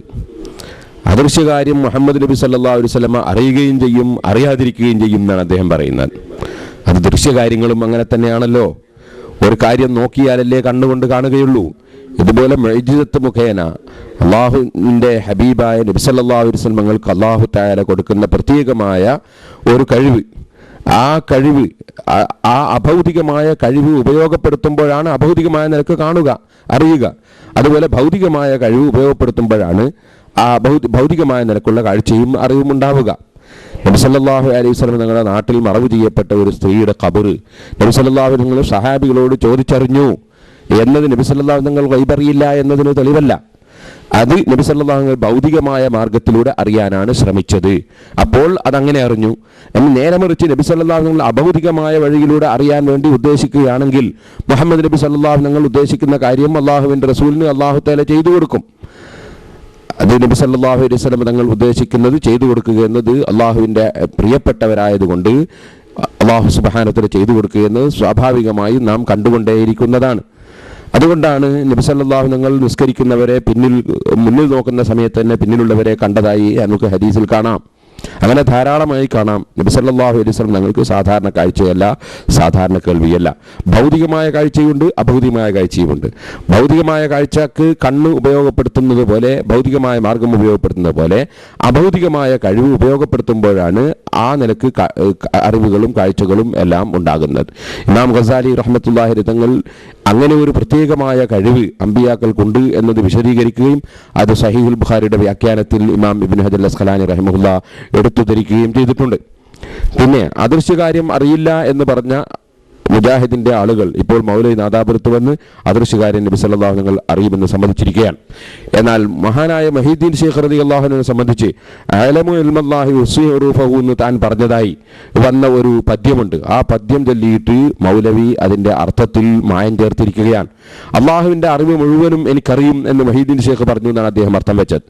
എന്നാൽ അതിന്റെ അർത്ഥം അങ്ങനെയല്ല. അഅലമു ഇൽമല്ലാഹി എന്ന് പറഞ്ഞാൽ അള്ളാഹു അറിയിച്ചു കൊടുത്ത അറിവ്, അതാണ് അവിടെ ഇൽമല്ലാഹി കൊണ്ട് ഉദ്ദേശിക്കുന്നത്. കാരണം അതിന്റെ നേരെ ബാക്കി തന്നെ ഉഹ്സി ഹുറൂഫഹു, അതിന്റെ അക്ഷരങ്ങൾ ഞാൻ കൃത്യമായി അറിയും എന്ന് പറയുന്നുണ്ട്.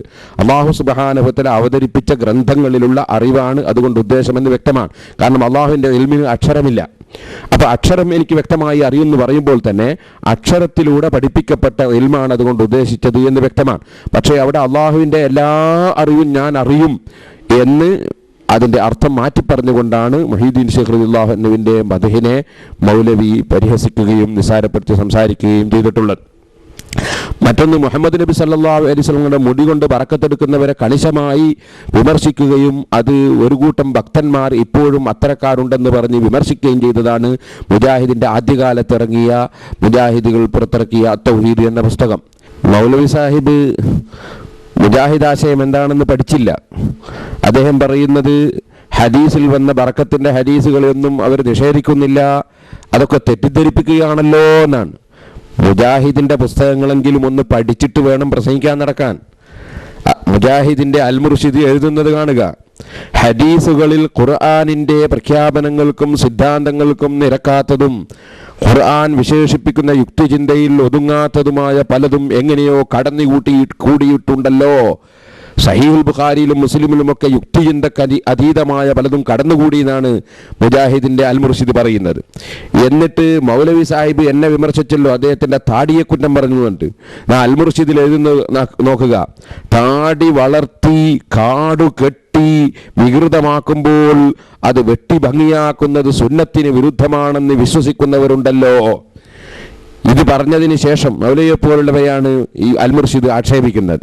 അതിനുശേഷം പിന്നീട് അൽ മുർഷിദ് തന്നെ മുഹമ്മദ് നബി സല്ലല്ലാഹു അലൈഹി വസല്ലം തങ്ങളുടെ മുടിയിട്ട വെള്ളം സഹാബികൾ രോഗശമനത്തിന് വേണ്ടി കുടിച്ചതായി സഹീഹുൽ ബുഖാരിയിൽ വന്ന ഹദീസ് വിമർശിച്ചുകൊണ്ട് എഴുതുന്നത് കാണുക. നബിയുടെ മുടിമുക്കിയ വെള്ളം രോഗശമനത്തിന് വേണ്ടി മോന്തി കുടിക്കുന്നവരും മക്കത്ത് നിന്ന് അറാഖിന്റെ കൊള്ളി കൊണ്ടുവന്ന് പല്ല് തേക്കുന്നവരും വേറെയുമുണ്ട് എന്നാ. അപ്പൊ ഈ നിലക്ക് മുജാഹിദുകൾ ആക്ഷേപിച്ച കാര്യം നാദാപുരത്ത് വന്ന് മൗലവി ഇതാ നമ്മുടെ മുമ്പിൽ അടിയറ പറഞ്ഞ് പൊളിച്ചെഴുത്ത് നടത്തുന്നതാണ് നിങ്ങൾ കേൾക്കാൻ പോകുന്നത്. മുഹമ്മദുൻ സല്ലല്ലാഹു അലൈഹി വസല്ലം ഹജ്ജത്തുൽ വദാഇൽ വെച്ച് മുടി വടിച്ചപ്പോ സഹാബത്തിന് മുടി വിതരണം ചെയ്തിട്ടുണ്ട്. അതാരും നിഷേധിക്കാൻ പോയിട്ടില്ലല്ലോ. റസൂൽ വിതരണം ചെയ്ത മുടിയിൽ ബറക്കത്തുണ്ട്. അല്ലാഹു ഒരു വസ്തുവിൽ ബറക്കത്ത് നിശ്ചയിച്ചാൽ അതിൽ ബറക്കത്തില്ലെന്ന് പറയാൻ ആർക്കാ അധികാരമുള്ളത്?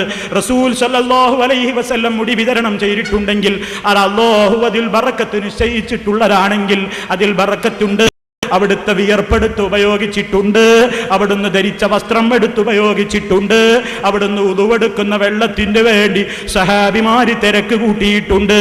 അതിലൊന്നും ഇവിടെ ആരും നിഷേധം പറഞ്ഞിട്ടില്ല. തെറ്റിദ്ധരിപ്പിക്കുന്നല്ലോ പലരും. അല്ലാഹുവിന്റെ റസൂലിനെ സംബന്ധിച്ച് ഈ ഹദീസിന്റെ ഗ്രന്ഥങ്ങളിൽ വന്ന ഈ വസ്തുതകളെ ഇവിടെ ആരും നിഷേധിക്കുന്നില്ല. പക്ഷേ ഇവിടെ അല്ലാഹുവിന്റെ റസൂലിന്റെ മുടിയുടെ ബറക്കത്ത് പറയുന്നത്, റസൂലുള്ളാഹിയുടെ വിയർപ്പിന്റെ ബറക്കത്ത് പറയുന്നത്, റസൂലുള്ളാഹിയുടെ വസ്ത്രത്തിന്റെ ബറക്കത്ത് പറഞ്ഞുകൊണ്ട് ഈ നാട്ടിലെ, കേരളത്തിലെ, അതേപോലെ തന്നെയുള്ള പല സ്ഥലങ്ങളിലെയും കള്ള ഔലിയാക്കന്മാരുടെ മുടിയുടെ ബറക്കത്ത് പറയാൻ, വിയർപ്പിന്റെ ബറക്കത്ത് പറയാൻ, തുപ്പുനീരിന്റെ ബറക്കത്ത് പറയാനാണ് ഉപയോഗപ്പെടുത്തുന്നത്. റസൂലുള്ളാഹിയുടെ കാലത്താണ് നമ്മൾ ജീവിച്ചിരുന്നതെങ്കിൽ ആ റസൂലിന്റെ ഒരു മുടിക്ക് വേണ്ടി ഈ പാവപ്പെട്ടവനും തിരക്ക് കൂട്ടും എന്നതിൽ സംശയമില്ല. റസൂലുള്ളാഹിനോടുള്ള മഹബ്ബത്താണത്. പിന്നെ അദ്ദേഹം പറയുന്നത് കള്ള ഔലിയാക്കളുടെ കാര്യത്തിൽ ഇവിടെ പലതും പറഞ്ഞുണ്ടാക്കാനാണ് ഈ ബറക്കത്തൊക്കെ പറയുന്നത് എന്നാണ്. കള്ള ഔലിയാക്കൾക്കെതിരെ മൗലവി ഇന്നുവരെ സംസാരിച്ചില്ല. മൗലവി സംസാരിച്ചത് ഒറിജിനൽ ഔലിയാക്കൾക്കെതിരായിട്ടാണ്. കള്ള ഔലിയാക്കൾ എന്ന പേരിൽ വ്യാജന്മാരായി വരുന്നവർക്കെതിരെ സംസാരിച്ചത് ഞങ്ങളാണ്. അതുകൊണ്ട് വ്യാജന്മാർക്കെതിരെ ഉള്ള വിഷയങ്ങളിൽ ഞങ്ങളാണ് സംസാരിക്കാറുള്ളത്, മൗലവിയല്ല. പിന്നെ മൗലവി ഒരു കാര്യം ഇവിടെ പറഞ്ഞത്, മസാറ് എന്നത് മറ്റാരിൽ നിന്ന് ഞാൻ വായിച്ചു പോയി, മസാല എന്ന് പറയാതെ മസാല എന്ന് പറഞ്ഞു പോയി, നോർമൽ എന്നുള്ളത് നോർമൽ എന്നായിപ്പോയി, ഒരു അപേക്ഷ ഉള്ള സ്ഥലത്ത് ഒരുപക്ഷെ എന്നായിപ്പോയി. അതുകൊണ്ട് പേരോടിന് ഒരുപാട് തെറ്റുകൾ സംഭവിക്കുന്നു. അതിനാൽ അദ്ദേഹത്തിന് മലയാളം അറിയില്ലെന്നാണ്. എന്നാൽ മൗലവിയുടെ പ്രസംഗത്തിൽ എത്രോടത്തൊന്ന് പറയുന്നത് അല്ലാടെ ഇങ്ങനെ തുടങ്ങി ധാരാളം വാചകങ്ങളുണ്ട്. പക്ഷെ അതൊന്നും ഞാനിവിടെ എടുത്തു കാണിക്കാൻ ഉദ്ദേശിക്കുന്നില്ല. അതേസമയം മൗലവി അതും പറഞ്ഞ് ഒരു ഉരുളിച്ച ഉരുണ്ടതാണ് നമുക്ക് പറയാനുള്ളത്. ഞാനിതിനു മുമ്പ് 2 പ്രാവശ്യം ചോദിച്ചിരുന്നു മുക്തിമാർഗം എന്ന മുജാഹിദിന്റെ പുസ്തകത്തിലെ പരാമർശങ്ങളെ സംബന്ധിച്ച്. ഗീതയും ഖുർആനും ഒന്നാണെന്നും ശ്രീകൃഷ്ണനും ബുദ്ധനും നബിയാണെന്നും അങ്ങനെ തുടങ്ങിയിട്ട് അള്ളയും മുഹമ്മദ് നബിയും മുജാഹിദും ഒന്നാണെന്നും അള്ളാഹു സങ്കല്പമാണെന്നും ഒക്കെ പറഞ്ഞ ആ പുസ്തകത്തെ ഞാനെടുത്ത് വിമർശിച്ചിരുന്നു. അതിനെ സംബന്ധിച്ച് മൗലവി പറഞ്ഞത് സാഹിത്യമായതുകൊണ്ട് പേരോടിന് മനസ്സിലാവുകയില്ല എന്നാണ്. പേരോട് ഏതായിരുന്നാലും പറഞ്ഞാൽ നന്നാവുകയില്ലെന്ന് മുൻ പ്രസംഗത്തിൽ അദ്ദേഹം പറഞ്ഞിട്ടുണ്ട്. എന്നാൽ മറ്റുള്ളവർക്ക് മനസ്സിലാക്കാൻ വേണ്ടി എന്തുകൊണ്ട് മൗലവി അതിൻ്റെ മറുപടി പറഞ്ഞില്ല എന്നാണ് നമുക്ക് ചോദിക്കാനുള്ളത്. അതുപോലെ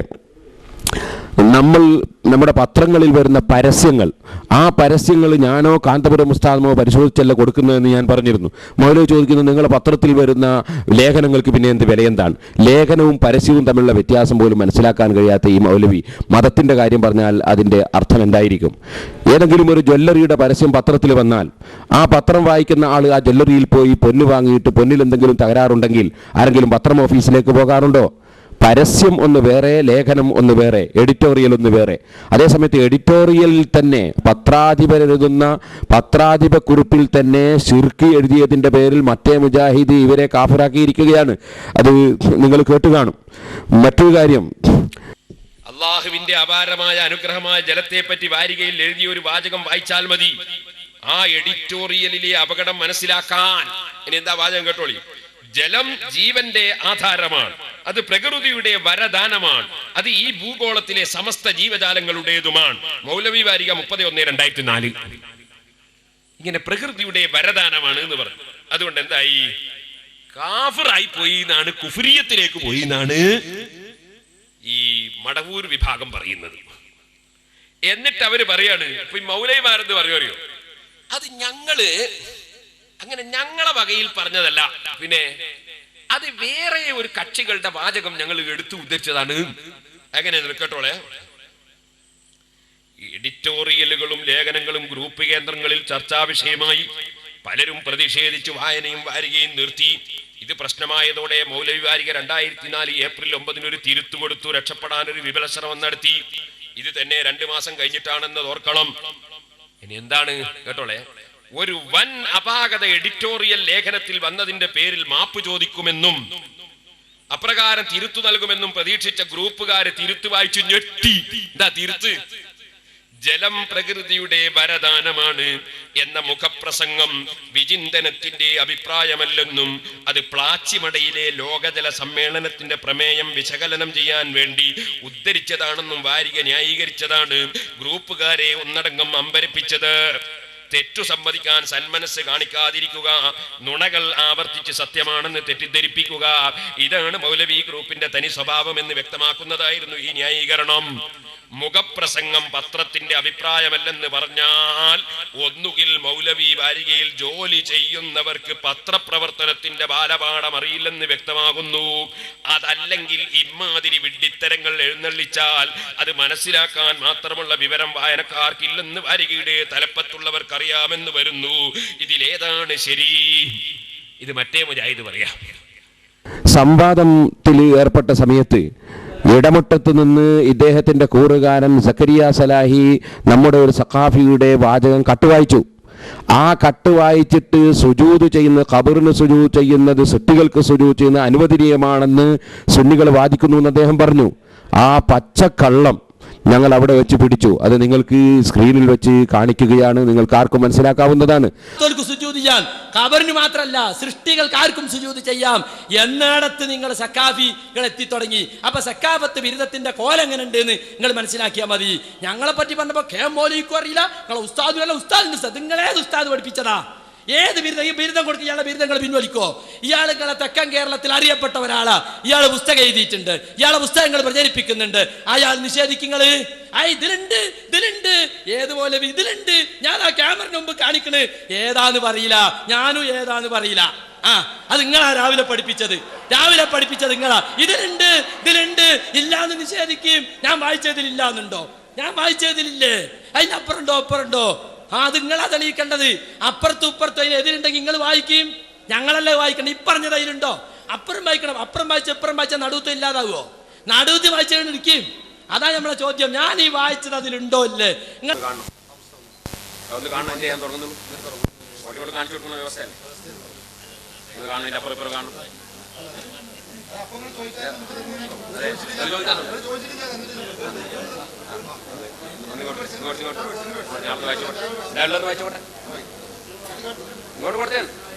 ഞങ്ങൾ വായിച്ചു.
അതെ, വിശ്വാസ പ്രമാണങ്ങളിൽ ഉറച്ചു നിൽക്കുന്ന ഒരു സത്യവിശ്വാസി യാതൊരു കഴിവും കാര്യവും അല്ലാഹു തആലക്കല്ലാതെ മറ്റാർക്കുമില്ലെന്നും ഏതുവിധ സഹായമായാലും അള്ളാഹുവിന്റെ അടുക്കൽ നിന്ന് മാത്രമാണെന്നും ഉറച്ചു വിശ്വസിക്കുന്ന ഒരു സുന്നി.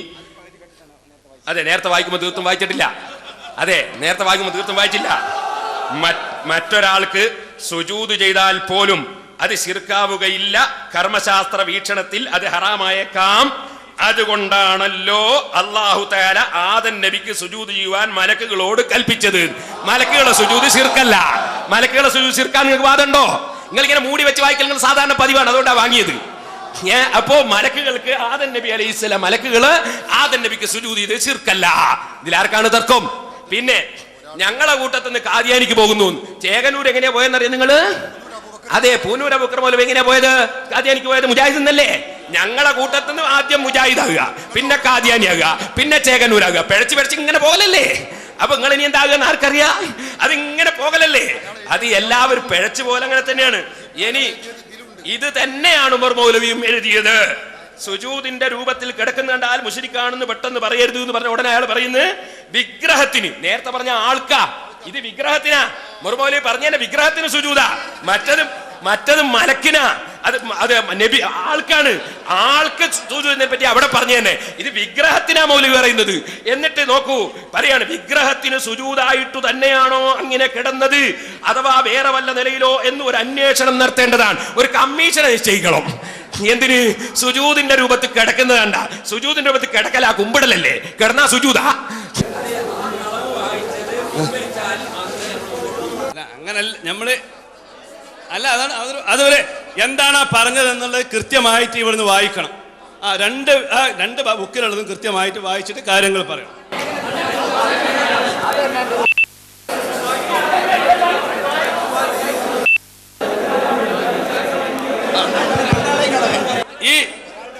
ഇതുമായി ബന്ധപ്പെട്ട ഭാഗം വന്നത് ഒരു 2 മിനിറ്റ് കൊണ്ട് തീരുമല്ല, അതാണ് തീർത്തി.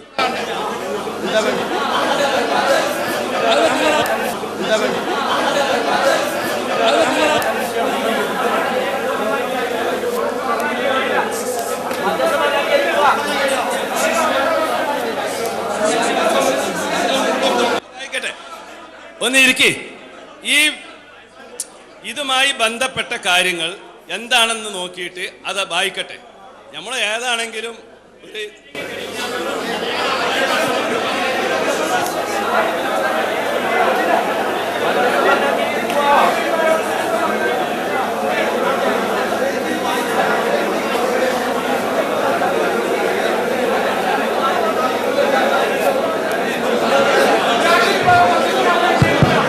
എല്ലാവരും ഒന്ന് ഇരിക്കാമെന്ന് വായിക്കട്ടെ.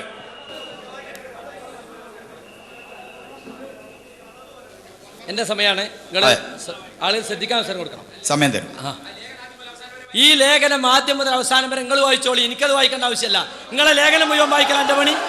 അത് ഞാൻ വായിക്കേണ്ടത് വായിക്കും. അതിന്റെ അപ്പുറവും ഇപ്പുറവും ഇതെന്താണ്? അതിന്റെ അപ്പുറവും ഇപ്പുറവും നിങ്ങൾക്ക് അനുകൂലമുണ്ടെങ്കിൽ നിങ്ങൾ വായിക്കുക. മറ്റൊരു കാര്യം മൗലവിയുടെ പറഞ്ഞത് ആണ്ടു നേർച്ചയിലെ അനാചാരങ്ങളെ സംബന്ധിച്ചാണ്. അതിനെ സംബന്ധിച്ച് ഏറ്റവും ശക്തിയായി സംസാരിക്കുന്നവർ നമ്മളാണ്.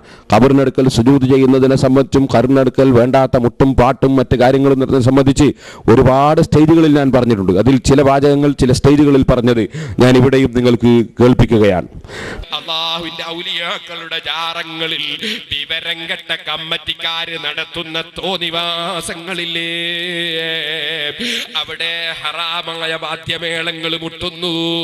ഹറാമായ വാദ്യമേളങ്ങൾ മുട്ടിയിട്ട് പട്ടാമ്പിക്കാരേ, കൊണ്ടോട്ടിക്കാരേ, മണത്തലക്കാരേ, കാഞ്ഞിരമുറ്റത്തുകാരേ, ഞാൻ പലപ്പോഴും പല സ്ഥലങ്ങളിൽ നിന്നും പറഞ്ഞതുപോലെ ഇവിടെയും ഞാൻ നിങ്ങളോട് പറയട്ടെ, അല്ലാഹുവിന്റെ ഔലിയാക്കളെ മഖ്ബറ അദബ് കാണിക്കേണ്ട സ്ഥലമാണ്. അവിടെ അനാവശ്യമായ ഹറാമായ വാദ്യമേളങ്ങൾ മുട്ടാനുള്ള സ്ഥലമല്ല. അവിടെ അതാ 75-ാമത്തെ ആണ്ടിന് 75 ആനയെ കൊണ്ടുവന്ന് ഉള്ള പണം ചെലവഴിച്ചിട്ട് അവിടെ മുഴുവനും ആനപ്പിണ്ടി ഉണ്ടാക്കുന്നതിന് പകരം ആ സംഖ്യ ഒന്ന് പാവപ്പെട്ട പെൺകുട്ടികളെ വിവാഹത്തിന് കൊടുത്തുകൂടെ? എന്തിനാണ് ഈ 75 ആന? അതുപോലെ തന്നെ ലക്ഷക്കണക്കിന് ഉറുപ്പികയുടെ സാധനങ്ങൾ പൊട്ടിച്ചിട്ട് അതേ തെറ്റായ രൂപത്തിൽ മഖ്ബറകളിൽ നിന്ന് ലക്ഷങ്ങൾ തീയാക്കി പൊട്ടിച്ച് നശിപ്പിക്കുന്നതിനെതിരെ ഈ പാവപ്പെട്ടവൻ പല സ്ഥലത്തും പറഞ്ഞതാണ്, ഇവിടെയും പറയുന്നു. എന്റെ മാന്യ മുസ്ലിം സഹോദരന്മാരെ, അതുപോലെ അന്യ സ്ത്രീ സ്ത്രീയും പുരുഷന്മാരുമുള്ള നൃത്തങ്ങളും നാടകങ്ങളും അതുപോലെ ഗാനമേളകളും എത്രയെത്ര സ്ഥലങ്ങളിലാണ് നടക്കുന്നത്. എന്റെ അടുക്കൽ ഏത് ഉറൂസുകാരൻ വന്നാലും ഏത് നേർച്ച കമ്മിറ്റിക്കാരൻ വന്നാലും അവിടെ അനാവശ്യമുണ്ടെന്ന് ഉണ്ടോ ഇല്ലേ എന്ന് ചോദിച്ചിട്ട് ഇല്ലെന്ന് ഉറപ്പായാലല്ലാതെ ഞാൻ മനഃപൂർവ്വം ഒരു ഉറൂസിനും പോകാറില്ല. അതേ സമയത്ത് അല്ലാഹുവിന്റെ ഔലിയാക്കളെ മഖ്ബറയിൽ വഅദ് പറയൽ വേണം. സഹീഹുൽ ബുഖാരിയിൽ തന്നെ ബാബു മൗഇദത്തിൽ മുഹദ്ദിസി ഇൻദൽ ഖബ്രി വഖുഊദി അസ്ഹാബിഹി ഹൗലഹു. മഹാന്മാരുടെ മുഅ്മിനീങ്ങളെ മഖ്ബറയിൽ വഅദ് പറയുന്നതിന്റെ അധ്യായം ബുഖാരിയിലുണ്ട്. ഞങ്ങൾ അതുകൊണ്ട് തന്നെ ഉള്ളാളത്തെ ഉറൂസിലും അതുപോലെ അവേലത്ത് തങ്ങളെ ഉറൂസിനുമൊക്കെ വഅദ് പറയാറുണ്ട്. പരിശുദ്ധ ഖുർആൻ മഖ്ബറകളിൽ ഓതുന്നത് സുന്നത്താണെന്ന് ഇമാം ശാഫിഈ പറഞ്ഞിട്ടുണ്ട്. അതിന് തെളിവുണ്ട്. അതുകൊണ്ട് മഖ്ബറയിൽ ഖുർആൻ ഓതുന്ന ഉറൂസിനും ആണ്ട് നേർച്ചക്കും നമ്മൾ അനുകൂലമാണ്. അതുപോലെ മഖ്ബറയിൽ കിടക്കുന്നവരുടെ പേരിൽ അന്നദാനം ചെയ്യുന്നത് അത് ഇസ്ലാമിൽ വളരെ പുണ്യമുള്ള സുന്നത്താണ്. അന്നദാനം അതിന് നമ്മൾ അനുകൂലമാണ്. സ്വലാത്തിനും ദിക്റിനും അനുകൂലമാണ്. ആണും പെണ്ണും ഇടകലർന്നുള്ള ഗാനമേളകളും അല്ലാത്ത സംഗതികളും തെറ്റായ കാര്യങ്ങളെ മുഴുവനും എവിടെയും ശക്തിയുക്തം എതിർത്തിട്ടുണ്ട്. ഇവിടെയും എതിർക്കുന്നു. മരിക്കുന്നത് വരെ എതിർക്കുകയും ചെയ്യും. അവിടെ ആളുകളെ നോക്കാറില്ല, കമ്മിറ്റിക്കാരെ നോക്കാറില്ല. മലപ്പുറം ജില്ലയിലെ തുരൂരിൽ വെച്ച് ഞാൻ ശക്തിയായി പ്രസംഗിച്ചു. എന്റെ സ്റ്റേജിൽ ഉണ്ടായിരുന്ന മുത്തവല്ലി പള്ളിക്ക് ആ ഉറൂസ് കമ്മിറ്റിയുടെ മുത്തവല്ലി അദ്ദേഹം മരിച്ചുപോയി. അല്ലാഹു അദ്ദേഹത്തിന്റെ ദോഷം പുറത്തു കൊടുക്കട്ടെ. അദ്ദേഹം അന്ന് തീരുമാനിച്ചു ഇനി ആ മഖ്ബറയിൽ അനാവശ്യങ്ങളും അനാചാരങ്ങളും നടത്തുകയില്ല. തീരുമാനിച്ചിട്ട് പിറ്റത്തെ കൊല്ലം ഉറൂസ് നടക്കുമ്പോ എന്നെ വഅദിന് ക്ഷണിച്ചു. ഉസ്താദേ, മുഴുവൻ അനാവശ്യവും അനാചാരവും ഞാൻ നിർത്തി, നിങ്ങൾ വരണമെന്ന് പറഞ്ഞു. ഞാൻ അവിടെ ചെല്ലുമ്പോ കണ്ട കാഴ്ചയേറിയോ?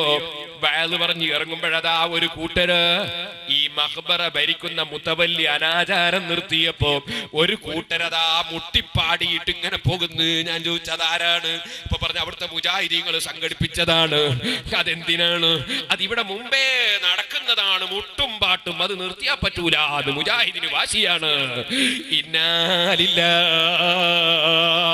സുന്നികളുടെ തലയിൽ വെച്ച് കെട്ടാൻ വേണ്ടി ഇത്തരം കാപട്യങ്ങൾ ചെയ്യുന്നവരല്ലേ ഇവര്. അതിലൊന്നും മുസ്ലിമീങ്ങൾ പെട്ടുപോകണ്ട. ഞാൻ എന്റെ പ്രസംഗത്തിന്റെ വലിയൊരു ഭാഗം ചെലവഴിച്ചത് അതിനാണ്. പോലെ ഞാൻ നിങ്ങളോട് പറയട്ടെ, കള്ളത്തരീക്കത്തിനെതിരെ പ്രസംഗിക്കുന്ന നമ്മളെ മുന്നിൽ ഇവിടെ കൊണ്ടുവന്ന കള്ളത്തരീക്കത്തിന്റെ ശൈഖിന്റെ കൈപിടിച്ച് പെണ്ണുങ്ങൾ ചുംബിക്കുന്നത് ഇവിടെ കാണിക്കുകയാണ് മൗലവി. ഇതുപോലെ തന്നെ അതാ എന്റെ പ്രസംഗത്തിൽ ഞാൻ എവിടെയും പറയുന്ന ഒരു സംഗതിയാണ് ഈ മഖ്ബറകളിൽ നടക്കുന്ന അനാചാരം.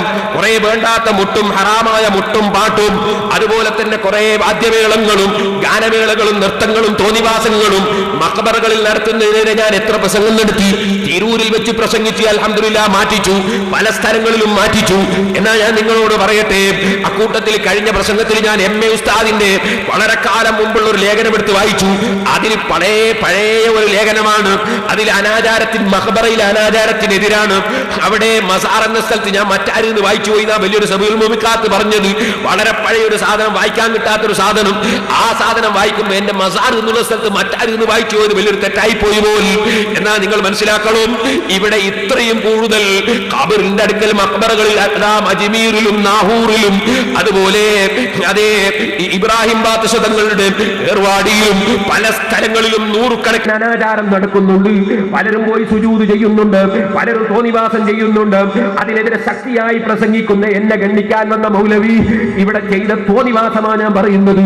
കുറെ മഖ്ബറകളിൽ നടക്കുന്ന ശറഇൽ പറ്റാത്ത അനാചാരങ്ങൾ കൊണ്ടുവന്ന് ഇവിടെ CD കാണിച്ചിട്ട് പറയും ഇതാണ് സുന്നികൾ ഏർപ്പാടെന്ന് പറയുന്നു. ഓ മൗലവി, പാവപ്പെട്ട ഞാനത് ചെയ്യാറുണ്ടോ? കാന്തപുരം ഉസ്താദ് സംഘടിപ്പിക്കാറുണ്ടോ?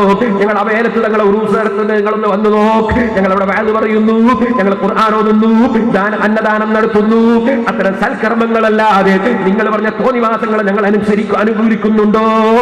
ഇതാണോ നിങ്ങൾ മുസ്ലിം സമുദായത്തിന്റെ മുമ്പിൽ ആശയം പറയാനില്ലാഞ്ഞിട്ട് അതാണോ ചൂണ്ടിക്കാണിക്കുന്നത്? പിന്നെ ഖുനൂത്തിനെ സംബന്ധിച്ചും കൂട്ടുപ്രാർത്ഥനയെ സംബന്ധിച്ചും ഒരുപാട് തെറ്റിദ്ധാരണകൾ ഉണ്ടാക്കാൻ മൗലവി ശ്രമിച്ചിട്ടുണ്ട്. അതിന്റെ വിശദീകരണങ്ങൾ ഞാൻ ഒറ്റ വാക്കിൽ പറഞ്ഞ് നിങ്ങൾക്ക് മനസ്സിലാക്കി തരികയാണ്.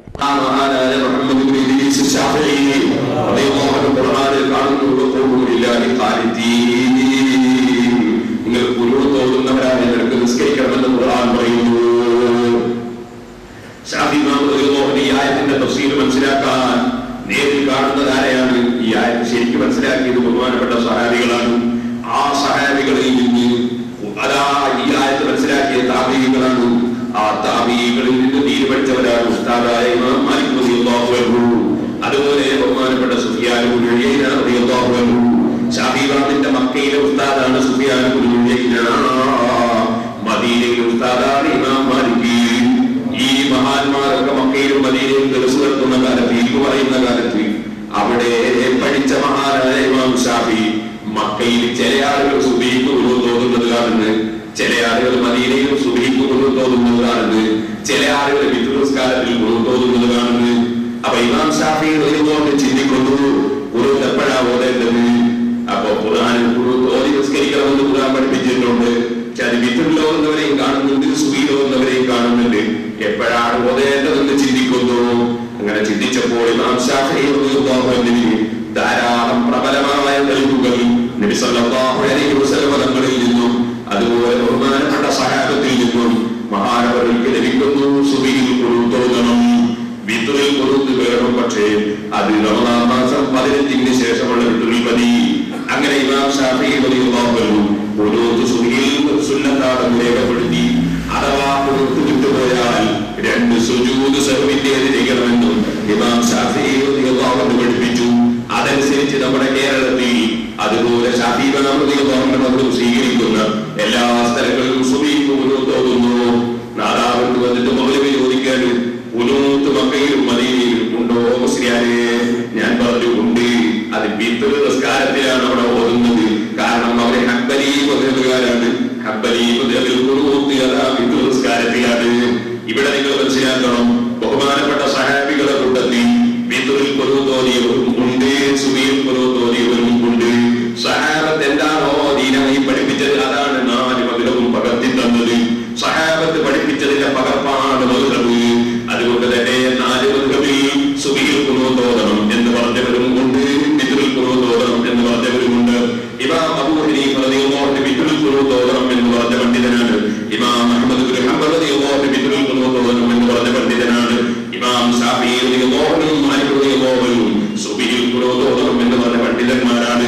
ഈ 4-ൽ ഏതെങ്കിലും ഒരു മദ്ഹബ് സ്വീകരിച്ചാൽ അവൻ വിജയിച്ചവനാണ്. കാരണം സഹാബത്തിന്റെ ജീവിതത്തിന് അറിവുണ്ട്. സഹാബികൾ റസൂൽ ഖുനൂത്ത് ഓതിയിട്ടില്ല എന്ന് നാദാവൃത്തി വെച്ച് മൗലവി പറഞ്ഞത് അത് കിതാബ് ഓതി പഠിക്കാത്തത് കൊണ്ടാണ്. ഇമാം നബവി റഹ്മത്തുള്ളാഹി അലൈഹി അവിടുത്തെ ശറഹുൽ മുഹദ്ദിദിൽ അബൂബക്കർ റളിയല്ലാഹു അൻഹു റളിയല്ലാഹു അൻഹു തുടങ്ങിയ സഹാബത്തൊക്കെ ഖുനൂത്ത് ഓതിയിരുന്നു എന്ന് വ്യക്തമായി രേഖപ്പെടുത്തിയിട്ടുണ്ട്. അത് ഇമാം ശാഫിഈ റളിയല്ലാഹു അൻഹു മക്കയിലും മദീനയിലും കണ്ടുപിടിച്ചതാണ്. അവർ അന്നത്തെ കാലം സഹാബത്തിൽ നിന്ന് തീരുമാനിച്ച ആളുകളാണ്. അതുകൊണ്ട് സഹോദരന്മാരെ, പരിശുദ്ധമായ ഖുനൂത്ത് ഓതുക എന്ന കർമ്മം അത് നമ്മൾ നിർവഹിക്കേണ്ടത് തന്നെയാണ്. ബഹുമാനപ്പെട്ട നബി സല്ലല്ലാഹു അലൈഹി വസല്ലം തങ്ങൾ നിസ്കരിച്ചാൽ ഇറങ്ങി ഓടാനെന്നോ നമ്മളോട് പറഞ്ഞത്. അല്ലാഹുവിന്റെ റസൂൽ പറഞ്ഞത്, നിസ്കരിച്ച സ്ഥലത്ത് തന്നെ നിങ്ങൾ ഇരിക്കുകയാണെങ്കിൽ അവരുടെ പേരിൽ മലക്കുകൾ എഴുന്നേറ്റ് പോകുന്നത് വരെ മലക്കുകൾ അവർക്ക് വേണ്ടി പ്രാർത്ഥിക്കുമെന്ന് മുഹമ്മദ് റസൂലുള്ളാഹി. നിസ്കരിച്ച സ്ഥലത്ത് ഇരിക്കുന്ന സമയം വരെ മലക്കുകൾ അവർക്ക് വേണ്ടി പ്രാർത്ഥിക്കുമെന്ന് മുഹമ്മദ് റസൂലുള്ളാഹി. ഇമാം ബുഖാരി റിപ്പോർട്ടിലെ ഹദീസിൽ കാണാം, നിസ്കരിച്ച ഉടനെ എഴുന്നേറ്റോടണമെന്ന് റസൂലുള്ളാഹി പഠിപ്പിച്ചിട്ടില്ല. ഓ സഹോദരന്മാരെ, ഇദാ ഖളീതും സ്വലാത്ത ഫദ്കുറുല്ലാഹ് ഖിയാമൻ വഖുഊദൻ. നിസ്കാരം കഴിഞ്ഞാൽ എന്നും ഇരുന്നും കടന്നു ഏതെല്ലാം അങ്ങനെ നിങ്ങൾക്ക് ദിക്ർ കൊണ്ടുവരാൻ കഴിയുമോ ദിക്ർ കൊണ്ടുവരണമെന്നല്ലേ ഖുർആൻ പറയുന്നത്. അവ നിസ്കാരത്തിന് ശേഷം ദിക്റുണ്ട്, നിസ്കാരത്തിന് ശേഷം ദുആയുണ്ട്. അത് ബഹുമാനപ്പെട്ട നബി സല്ലല്ലാഹു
നിസ്കാരം കഴിഞ്ഞിട്ടില്ല എന്ന് തോന്നിപ്പോകും, ഇമാം അത്തഹിയ്യാത്തിലാണെന്ന് തോന്നിപ്പോകും. അപ്പൊ ഇമാമിനെ പിന്നെന്ന് തുടർന്നു പോകാൻ സാധ്യതയുണ്ട്.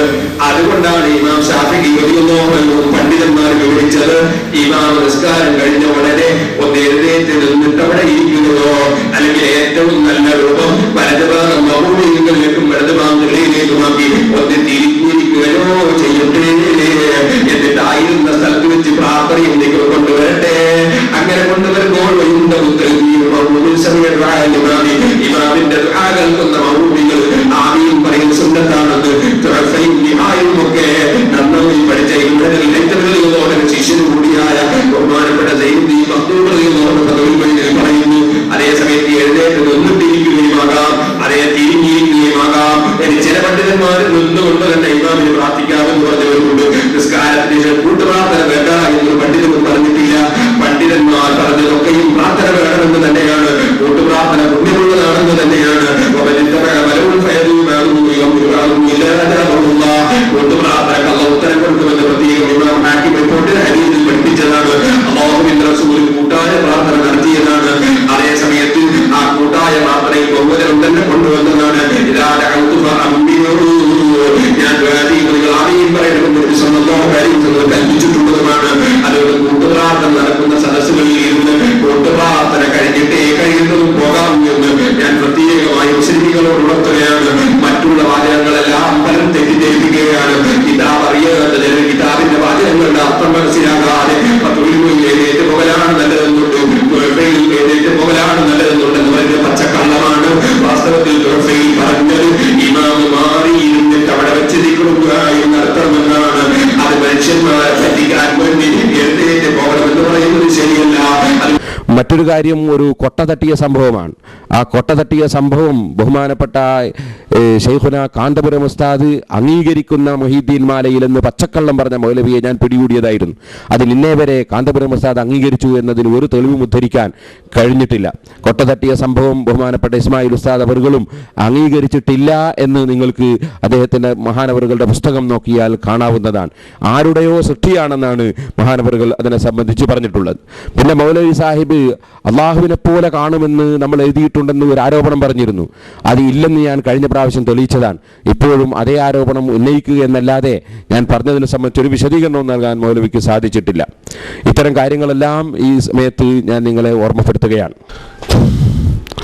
മൗലവി സാഹിബ് സയകൂനു ഫി ആഖിരി الزمان ദജ്ജാലൂന കദ്ദാബൂന യതൂനകും മിനൽ അഹാദീസ് ബിമാ ലം തസ്മഉ അൻതും വലാ ആബാഉകും എന്ന ഹദീസ് ആദ്യത്തെ വരവിൽ തന്നെ അദ്ദേഹം ശരിക്കും പഠിക്കാതെ വന്നിട്ട് തെറ്റി വായിച്ചിരുന്നു.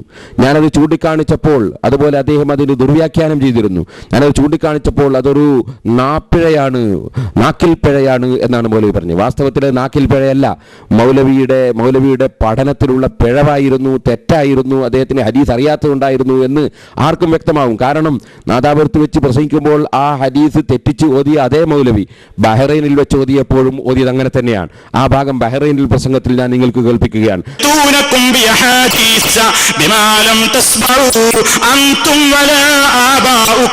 നാദാപുരത്ത് വെച്ച് വന്ന ഒരു നാക്പിഴയാണെന്ന് പറഞ്ഞ് അനുയായികളുടെ മുന്നിൽ തടിയെടുക്കാൻ ശ്രമിക്കുന്ന മൗലവി ഒരിക്കലും തന്നെ രക്ഷപ്പെടാൻ പോകുന്നില്ല എന്ന് ഞാൻ ഈ സമയത്ത് ഓർമ്മപ്പെടുത്തുകയാണ്. ഹദീസിന്റെ വാചകം പഠിക്കാത്ത മൗലവി അതിനർത്ഥം പറഞ്ഞതും ദുർവ്യാഖ്യാനം ചെയ്തതും മുമ്പ് ഞാൻ വിശദീകരിച്ചിട്ടുണ്ട്. സ്വഹാബത്തിന്റെ പിതാക്കൾ കേൾക്കാത്ത വാചകം വർത്തമാനങ്ങൾ പറയുന്നവർ ആണ് മൗലവിയുടെ അർത്ഥം. അതനുസരിച്ച് ഞാൻ മുമ്പ് ചോദിച്ചു, ഇക്രിമ റളിയല്ലാഹു അൻഹുവിന്റെ പിതാവ് അബൂജഹലാണ്, അപ്പൊ അബൂജഹൽ കേൾക്കാത്തത് പറയും എന്നാണോ? അതിന് മൗലവിയുടെ മറുപടി അബ്ദുല്ലാഹി ഇബ്നു ഉമർ റളിയല്ലാഹു അൻഹു പോലത്തെ സഹാബികളോടാണ് അത് പറഞ്ഞത് എന്നാണ്.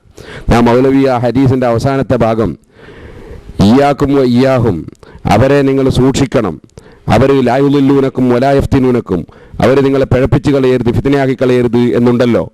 അപ്പോൾ മഹാനായ അബ്ദുല്ലാഹി ഇബ്നു ഉമർ റളിയല്ലാഹു അൻഹുവിനെ പോലെയുള്ളവരെ ഏകദേശം 1400ഓളം കൊല്ലങ്ങൾക്ക് ശേഷം ആഖിർ സമാനിൽ വരുന്ന ആളുകൾ 1400ഓളം കൊല്ലങ്ങൾക്ക് മുമ്പുള്ളവരെ പിഴപ്പിച്ച് കളയരുത് എന്നാണോ നബി സല്ലല്ലാഹു അലൈഹി വസല്ലം തങ്ങൾ താക്കീത് ചെയ്തത്? ഹദീസിന്റെ ബാക്കി ഭാഗങ്ങൾ അർത്ഥവും മനസ്സിലാക്കിയില്ല, വാചകവും മനസ്സിലാക്കിയില്ല, ഉദ്ദേശവും മനസ്സിലാക്കിയില്ല. എന്നിട്ട് എന്തോ കേട്ട് എന്തോ പറഞ്ഞു നടന്നു മൗലവി ഇപ്പോൾ വീണ സ്ഥലത്ത് നിന്ന് ഉരുളുകയാണ്. ജിന്ന് മനുഷ്യരൂപത്തിൽ പ്രത്യക്ഷപ്പെടും എന്ന് ഇബ്നു തൈമിയ്യ പറയുകയും ഇബ്നു തൈമിയുടെ രൂപത്തിൽ ജിന്ന് വന്നതായി അദ്ദേഹത്തിന്റെ ഗ്രന്ഥത്തിൽ തന്നെ അദ്ദേഹം രേഖപ്പെടുത്തിയ ഞാൻ ചൂണ്ടിക്കാണിക്കുകയും ചെയ്തിരുന്നു. അതുപോലെ ജിന്നുമ്മയുടെ അടുക്കൽ പണ്ഡിതന്മാരുടെ വേഷത്തിൽ ജിന്ന് ചെന്ന സംഭവം, കള്ളത്തരീക്കത്തിൽ കുടുങ്ങിയ ഒരു സ്ത്രീയുടെ അടുക്കൽ എൻ്റെ രൂപത്തിലും മറ്റു പണ്ഡിതന്മാരുടെ രൂപത്തിലും മറ്റ് ചില ആളുകളുടെ രൂപത്തിലുമൊക്കെ അവിടെ ചെന്നു എന്ന് ആ സ്ത്രീ പറഞ്ഞ സംഭവം ഞാൻ ഉദ്ധരിച്ചിരുന്നു. അതെടുത്ത് എന്നെ കളിയാക്കിയ മൗലവി എന്നോട് ചോദിക്കുന്നു, അങ്ങനെ ജിന്നാണോ വന്നത് ഒറിജിനലാണോ വന്നതെന്ന് വേർതിരിച്ചറിയ എങ്ങനെയാണെന്നാണ്. ആ ചോദ്യത്തിന് എനിക്ക് പറയാനുള്ള മറുപടി അത് ഇബ്നു തൈമിയ്യയുടെ ഖബറിങ്കിൽ ചെന്ന് അദ്ദേഹത്തോട് ചോദിക്കേണ്ടതാണ്. അദ്ദേഹമാണ് ആ കാര്യം രേഖപ്പെടുത്തിയിട്ടുള്ളത്. മറ്റൊരു കാര്യം അദ്ദേഹം പറഞ്ഞത്, പിശാചിന്റെ ബാധയുള്ള ആളുകൾ ഖബറ് ചുറ്റുകയും ഖബറിനടുക്കൽ ഓടുകയും ഒക്കെ ചെയ്യുമെന്ന് നമ്മുടെ ചില പത്രങ്ങളിലുണ്ടെന്നാണ്. അതുകൊണ്ട് അത് അംഗീകരിക്കുന്നു എന്നാണോ അതിനർത്ഥം? പിശാചിന്റെ ബാധയുള്ളവർ ചെയ്യുന്നതാണോ ദീനിൽ തെളിവ്? അതുകൊണ്ട് അത് അംഗീകരിക്കുന്നു എന്നാണോ ആ പറഞ്ഞതിനർത്ഥം? പിശാചിന്റെ ബാധയുള്ള പലരും ഖബറിനടുക്കൽ ചെന്ന് ചാടലും ഓടലും അതുപോലെ ചുറ്റലും, എന്നാൽ പിശാചിന്റെ ബാധയുള്ള ആളുകൾ ഖബറിനടുക്കൽ വെച്ച് പിശാചിന്റെ ബാധ ഒഴിവാകലും പല സംഭവങ്ങളിലും കാണുന്നതാണ്. വാസ്തവത്തിൽ അക്കാര്യങ്ങളെല്ലാം ഇവർ തന്നെ വലിയ നേതാവായി പ്രഖ്യാപിച്ച ഇബ്നു തൈമിയ്യയുടെ സിറാത്തുൽ മുസ്തഖീം എന്ന ഗ്രന്ഥത്തിൽ അദ്ദേഹം തന്നെ രേഖപ്പെടുത്തിയിട്ടുള്ളതുമാണ്. ആ കാര്യങ്ങൾ വിശദമായി ഞാൻ വാഴക്കാട് വെച്ച് നടന്ന പ്രസംഗത്തിൽ പറഞ്ഞപ്പോൾ മൗലവിക്ക് അതിന് യാതൊരു മറുപടിയും പറയാൻ ഒരിക്കലും സാധിച്ചിട്ടില്ല. മറ്റൊരുപാട് വിഷയങ്ങൾ ഞാനിവിടെ ചൂണ്ടിക്കാണിച്ചതുണ്ടായിരുന്നു. ആ വിഷയങ്ങളെ സംബന്ധിച്ചൊന്നും മൗലവി കാമ എന്ന് മിണ്ടിയിട്ടില്ല. മൗലവിക്ക് അതിനൊന്നും മറുപടി പറയാൻ സാധിച്ചിട്ടുമില്ല. ഇസ്തിഗാസയെ സംബന്ധിച്ച് അവരുടെ അൽമനാറിൽ നിന്ന് തന്നെ ഞാൻ ഉദ്ധരണികൾ വായിച്ചിരുന്നു. അതേ സമയത്ത് അദ്ദേഹത്തിനൊന്നും പറയാൻ സാധിച്ചിട്ടില്ല. അതുപോലെ മറ്റ് ഒരുപാട് വിഷയങ്ങൾ ഞാൻ അന്ന് ചർച്ചക്കിട്ട വിഷയങ്ങളുണ്ട്. അതിലേക്കൊന്നും കടക്കാൻ അദ്ദേഹത്തിന് കഴിഞ്ഞില്ല. സഹീഹുൽ ബുഖാരിയിൽ നിന്നും പരിശുദ്ധ ഖുർആനിൽ നിന്നുമൊക്കെ അദ്ദേഹം അർത്ഥം മാറ്റി പറഞ്ഞതും കട്ടുവെച്ച് പറഞ്ഞതുമൊക്കെ ഞാൻ സ്ക്രീനിലെടുത്ത് കാണിച്ചിരുന്നു. അതിനെ സംബന്ധിച്ച് ഒരക്ഷരവും ഈ പ്രാവശ്യം മൗലവിക്ക് പറയാൻ സാധിച്ചില്ല എന്നത് എല്ലാവർക്കും ബോധ്യപ്പെടുന്നതാണ്. യാസീൻ സൂറത്തിൽ അദ്ദേഹം അർത്ഥം പറയുമ്പോൾ മാറ്റിയത് ഞാൻ വ്യക്തമായി തന്നെ ബോധ്യപ്പെടുത്തിയിരുന്നു. അതിനൊരു മറുപടിയും പറയാൻ കഴിയാത്തത് കൊണ്ട് തുകല്ലിമുന എന്ന സ്ഥലത്ത് തുകല്ലിമന എന്നാണ് ഞാൻ ഓതിയത് എന്ന് ഒരു കാര്യം, വെറുതെ ഒരു കാര്യം, ഒരു ആരോപണം പറഞ്ഞ് തടി സലാമത്താക്കാൻ വേണ്ടിയാണ് മൗലവി ശ്രമിച്ചിട്ടുള്ളത്. മറുപടി പറയാൻ സാധിച്ചിട്ടില്ല എന്ന് എല്ലാവർക്കും ബോധ്യപ്പെട്ടിട്ടുള്ളതാണ്. തലപ്പാവ് സുന്നത്താണ്. തലപ്പാവിന്റെ നേരെ തൈലസാനെന്ന് പറഞ്ഞിട്ട് ഇങ്ങനെ പുതക്കുന്ന ഒരു പതിവുണ്ട്. ഖുതുബ ഓതുന്ന സമയത്ത് പണ്ഡിതന്മാർക്ക് നിങ്ങൾ പഴയ കാലം മുതലേ കാണാറുണ്ടാകും. അതും പ്രത്യേകം സുന്നത്തുള്ള ഒരു കാര്യമാണ്. അതും നല്ല ഒരു കാര്യമാണ്. അതിനെയും തള്ളി പറയേണ്ടതില്ല.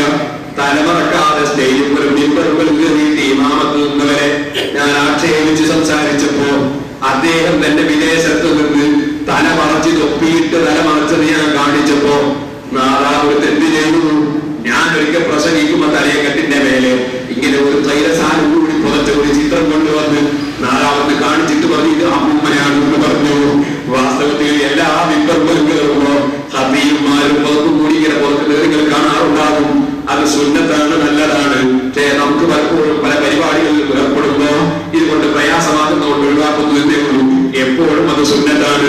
ഞാൻ 2 ദിവസം മുമ്പ് ഞാൻ എന്റെ കേസറ്റ് ഇങ്ങനെ നോക്കി, അതിന്റെ മേലെ ഒരു ചിത്രം, അതെ ഞാൻ തലയെ കെട്ടിയിട്ട് എന്റെ മേലെ ഒരു വലിയ പുറപ്പ് വെച്ച ചിത്രം ഞാൻ നോക്കുമ്പോ കൽപ്പറ്റയിൽ പ്രസംഗിച്ചതാണ്, തണുപ്പ് കൊണ്ട് പുറച്ചതാണ്.